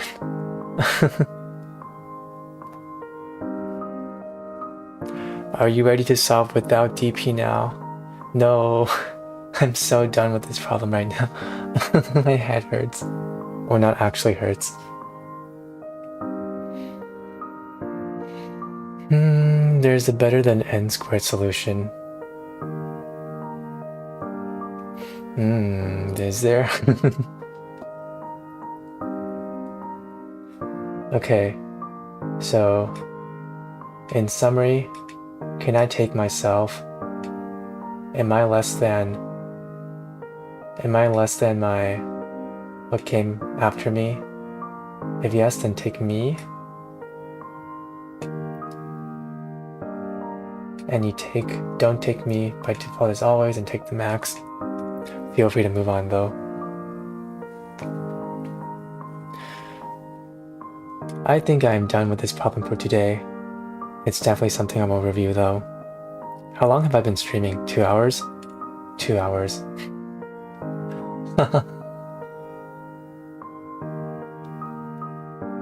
Midnight says, oh, Dragon says it's Simon. Oh my god. Yeah, it's Simon. You know what? I think I'm ready for a break. I am mentally drained right now from that one. Have we been doing that one for like an hour? That was a problem I didn't even have to do it. Also, I actually got it last time, but I was like, no, let me go back to that problem and try the recursive memoization strategy. The gains are strong, thank you. You know what? Let's take a break. It's time for a segment which I call my daily One Piece review. Whoa. I watch One Piece every day. So heavy spoiler alert. I'm still on Water 7. I think this is probably See ya Nakama Dragon. Thanks for stopping by. I'm still on Water 7. Yeah. I'm so engaged right now. I think this is probably one of the most engaging arcs so far. Apparently Nico didn't betray them, but she still killed or hurt a lot of people, so I don't know how to feel about that. They showed the backstory of Frankie and purple hair dude, which I thought was pretty cool and explained a lot of stuff. Like how that lady has a whole drinking problem just because Tom died. Man, this arc is just full of miscommunication, huh? Like, everything is just caused by miscommunication. From Usopp having internal fighting with the group. They could have just communicated with him that it's a technical reason why they're abandoning the ship, not a emotional reason. And also, the train conductors thought that Polly and Nami were like a couple in a love triangle.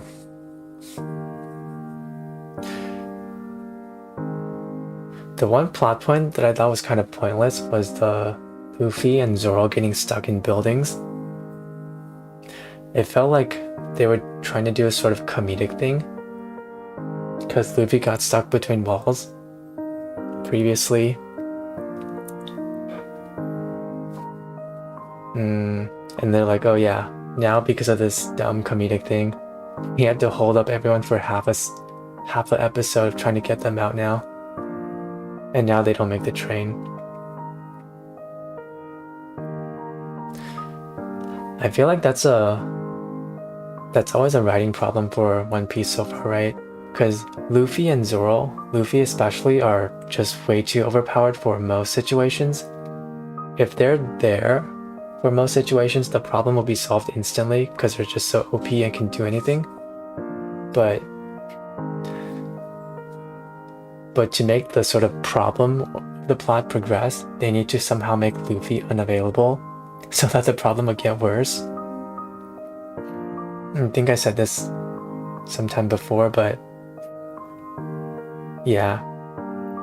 A writing flaw is that they need to make Luffy unavailable somehow so that the problem would actually be a problem. So they would like make him either like unconscious, like in Water 7, so he couldn't fight the bad guy, or he would be anchored down by some giant gold sphere, so again he can't fight the bad guy, or he's stuck in a snake's mouth, so he can't fight the bad guy, and now he's stuck between walls, so he can't make the train to save Nico Robin. I don't know, I think it's kind of annoying whenever they pull a, oh, Luffy not available to solve the problem kind of thing. I guess that's kind of a balancing act, huh? He's too OP. You gotta make him have a flaw somehow, which is availability. Oh, and now Sanji is stuck on a train. I thought it was kind of amusing how they designed the train like a video game. Each compartment is like a new level. It gets harder and harder as he progresses through each compartment. Oh, another thing that stood out to me, during one episode for some reason, Chopper's voice just changed. His voice got lower and it became less like distorted. I looked on Reddit and apparently Chopper's VA got pregnant. His VA got pregnant, so they had a substitute VA. This is like the first time I ever heard of any show doing this, a substitute VA. Yeah, when I first heard the substitute VA's voice, I was like, wait, did Chopper's VA just kind of mess up her lines for that part, and they accidentally kept it in? And then Chopper talks some more and it's like, oh, they're really committing to this new voice. And then I looked on Reddit and it's like, oh, they straight up replaced the VA. But yeah, I'm really enjoying Water 7 so far. I am actually very invested and intrigued. They're currently riding the shark train to catch up with the Tom train. Dragon says, Water 7, one of the best chapter. Yeah. Oh wait, you watch One Piece too. Yeah, I'm really enjoying Water 7 right now. It's really different from the previous arcs too. Because previous arcs is kind of like, the main problem is that it's one really bad guy. Oh no, prepare your tissues. Ooh. Oh no, that doesn't bode well. But yeah, previous arcs were like, I don't know, there's usually one like really powerful bad guy, right? But then in Water 7, the main problems are internal fighting and misunderstandings. Like, they're on the really wrong side of a misunderstanding. Or at least the first portion of the arc. And then infighting is when Usopp and the rest of the crew kind of fight it out. Yeah, there's never really been infighting to this degree in any arc, has there?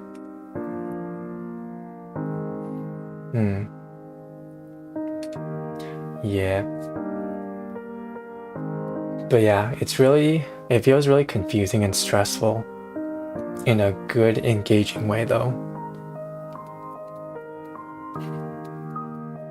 Number one enemy of the Straw Hats, communication.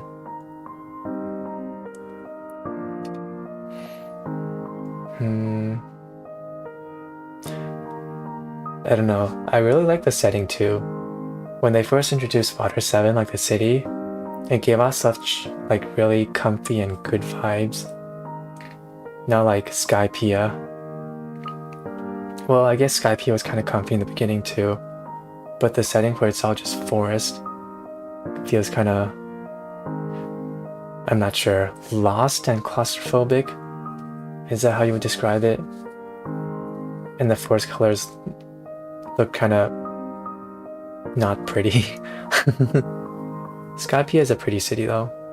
Or not Skypiea, Water 7 is a pretty city. And the stuff they introduced, like the trains and the shipwrights, pretty cool too. Alright, that's enough One Piece from me for today. I think I am mentally tired.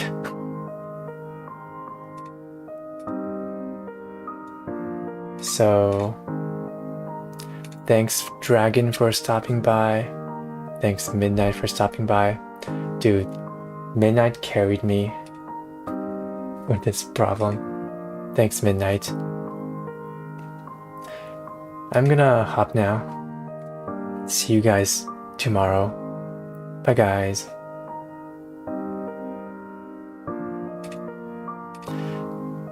Midnight says you were on the right path. Thanks. Yeah, it was kind of like the main thing that was getting me was I was supposed to concentrate on the current thing, right? The current element. Taking it was not a guarantee. I think that was my main lapse in misunderstanding. Taking my current element is not guaranteed. Dragon says I'm still stuck at rating 1800 F me. Wait, there's a way you can check your rating? How do you check your rating?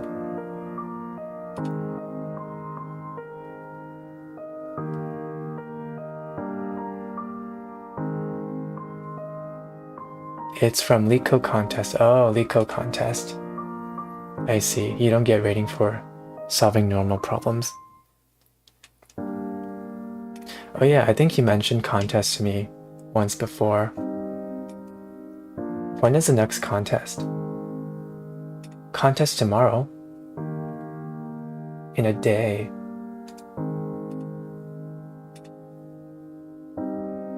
One day, 8 hours, 11 minutes. Oh. Oh, sick.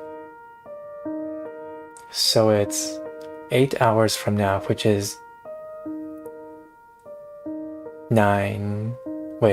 7.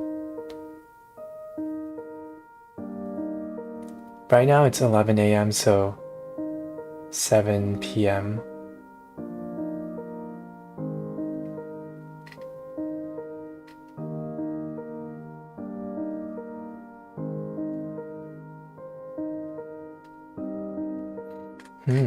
Interesting.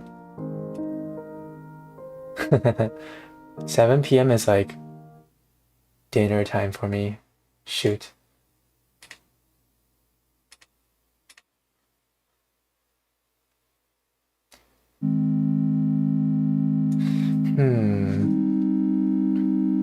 I don't know. Maybe if I feel like it tomorrow, if I eat dinner fast. 7 p.m., huh? I might do a gorilla stream. Maybe. No promises. No promises.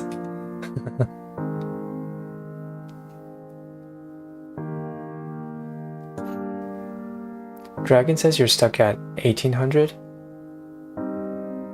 You can also do the virtual contest if you can't make it live. Oh, wait, this is in person?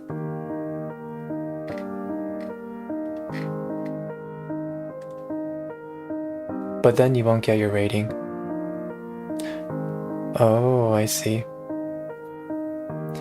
Wait, hold on, wait. Actually, I don't see. What does that mean? Is virtual contest like out of the time range, you mean? And then if you can't make it in time, I see. I was like, wait, there's a physical event that you have to go to? So for participating, contests make you feel like an interview, I guess. Oh, because the pressure is high. For participating, you get 5. Wait, Dragon, why are you stuck on 1800? There's nothing to lose here. Or is it because you can't make it? Because in chess.com, it's possible to lose rating if you lose too much. Probably I can't solve hard question. Oh. Makes sense.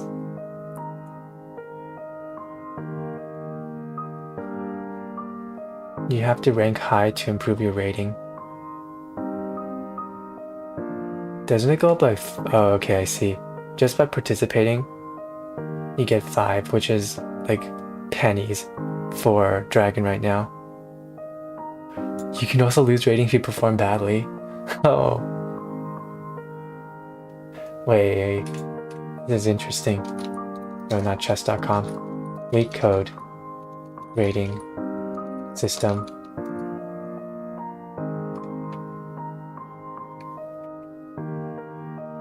Wow. They're almost like chess.com range. This is almost like ELO.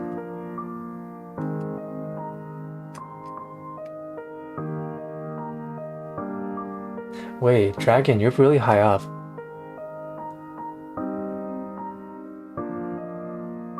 Oh, it's ELO. Wait, Dragon, you're really high up.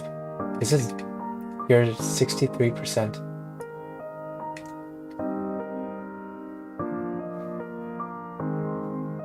You can solve many medium problems as well as a few hard ones. It's pretty good. You're approaching like 2000. Wow.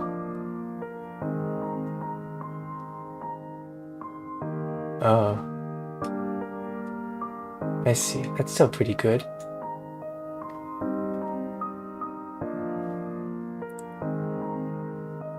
Okay. Very cool.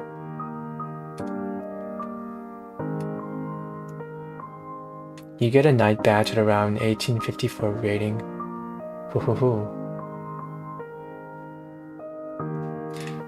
2000 is you can solve most Leetcode questions. Ooh, that's a hard bar.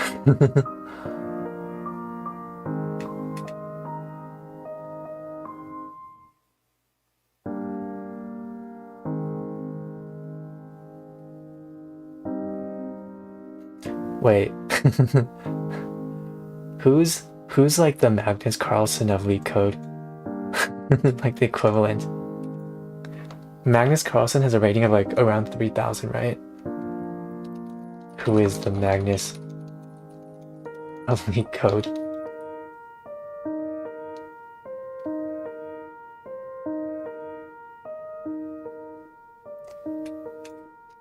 Who has highest Leetcode score?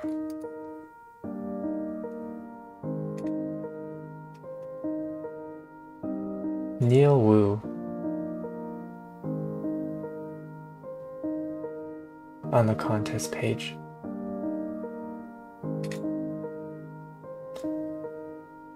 Oh my goodness, 3000.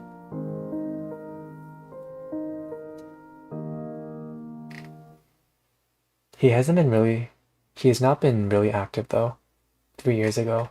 That's crazy. 3000. Top 0.01%.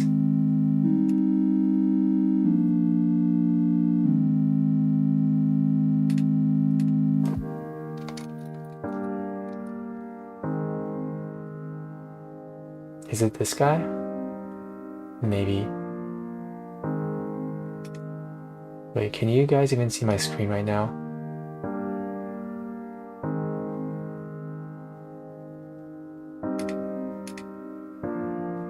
Devin or something. Oh. Well, I'm not signing into my LinkedIn. I might accidentally reveal my real identity. China. So much China. Is this China? Oh, China.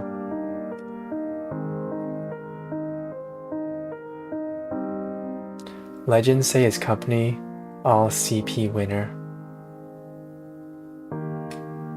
背面不存在，抱歉，我们找不到您想的方筒的背面。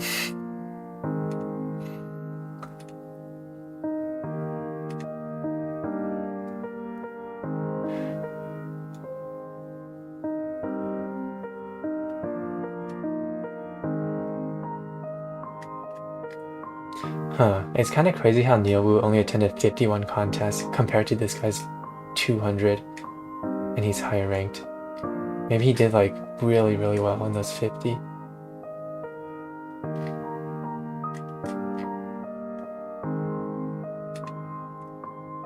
Is it possible?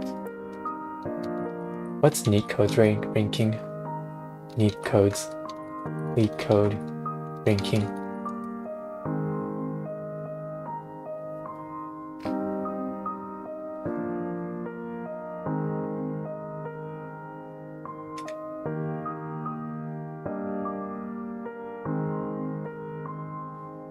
Oh, has he never done any contests? Leetcode is around 1700. Oh. Wait, Dragon is higher than Leetcode? Than Leetcode?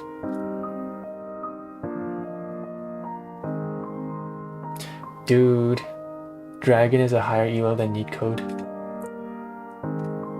Crazy.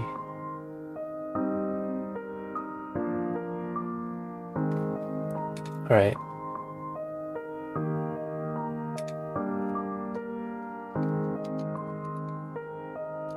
Stinov. Pinov.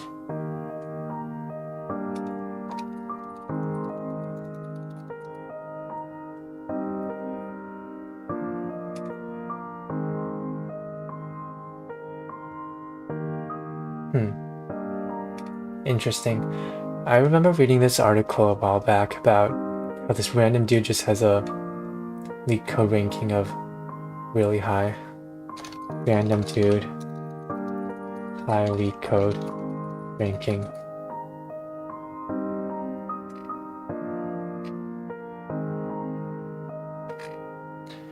He was like a, I don't know, a ping pong player or something. I don't know. Ping pong player, high Leetcode ranking. Oh, right, this one. This was so random. Chinese table tennis player Ma Ling has world rank 94 on Leetcode. Oh, was this a fake thing? Excuse me.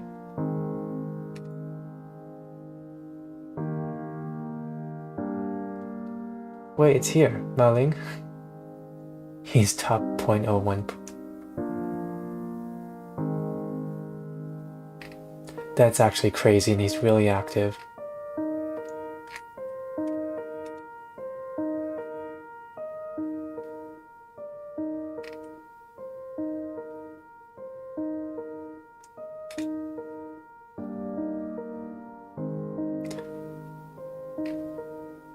Retired from professional table tennis, now aspires to be a software engineer at a FANG company. His journey begins here. Oh, I see Dragon gave me thing. Top 10% Leetcode. Yeah. He reached 1700 3 years ago. It's definitely better now. Huh, he's still coding. He's still pretty active. Interesting. Okay. I think I'm actually gonna hop off now. Thanks so much to Dragon and Midnight for chatting. Thanks again, Simon, for hard carrying. Alright, bye guys. I'm a hop.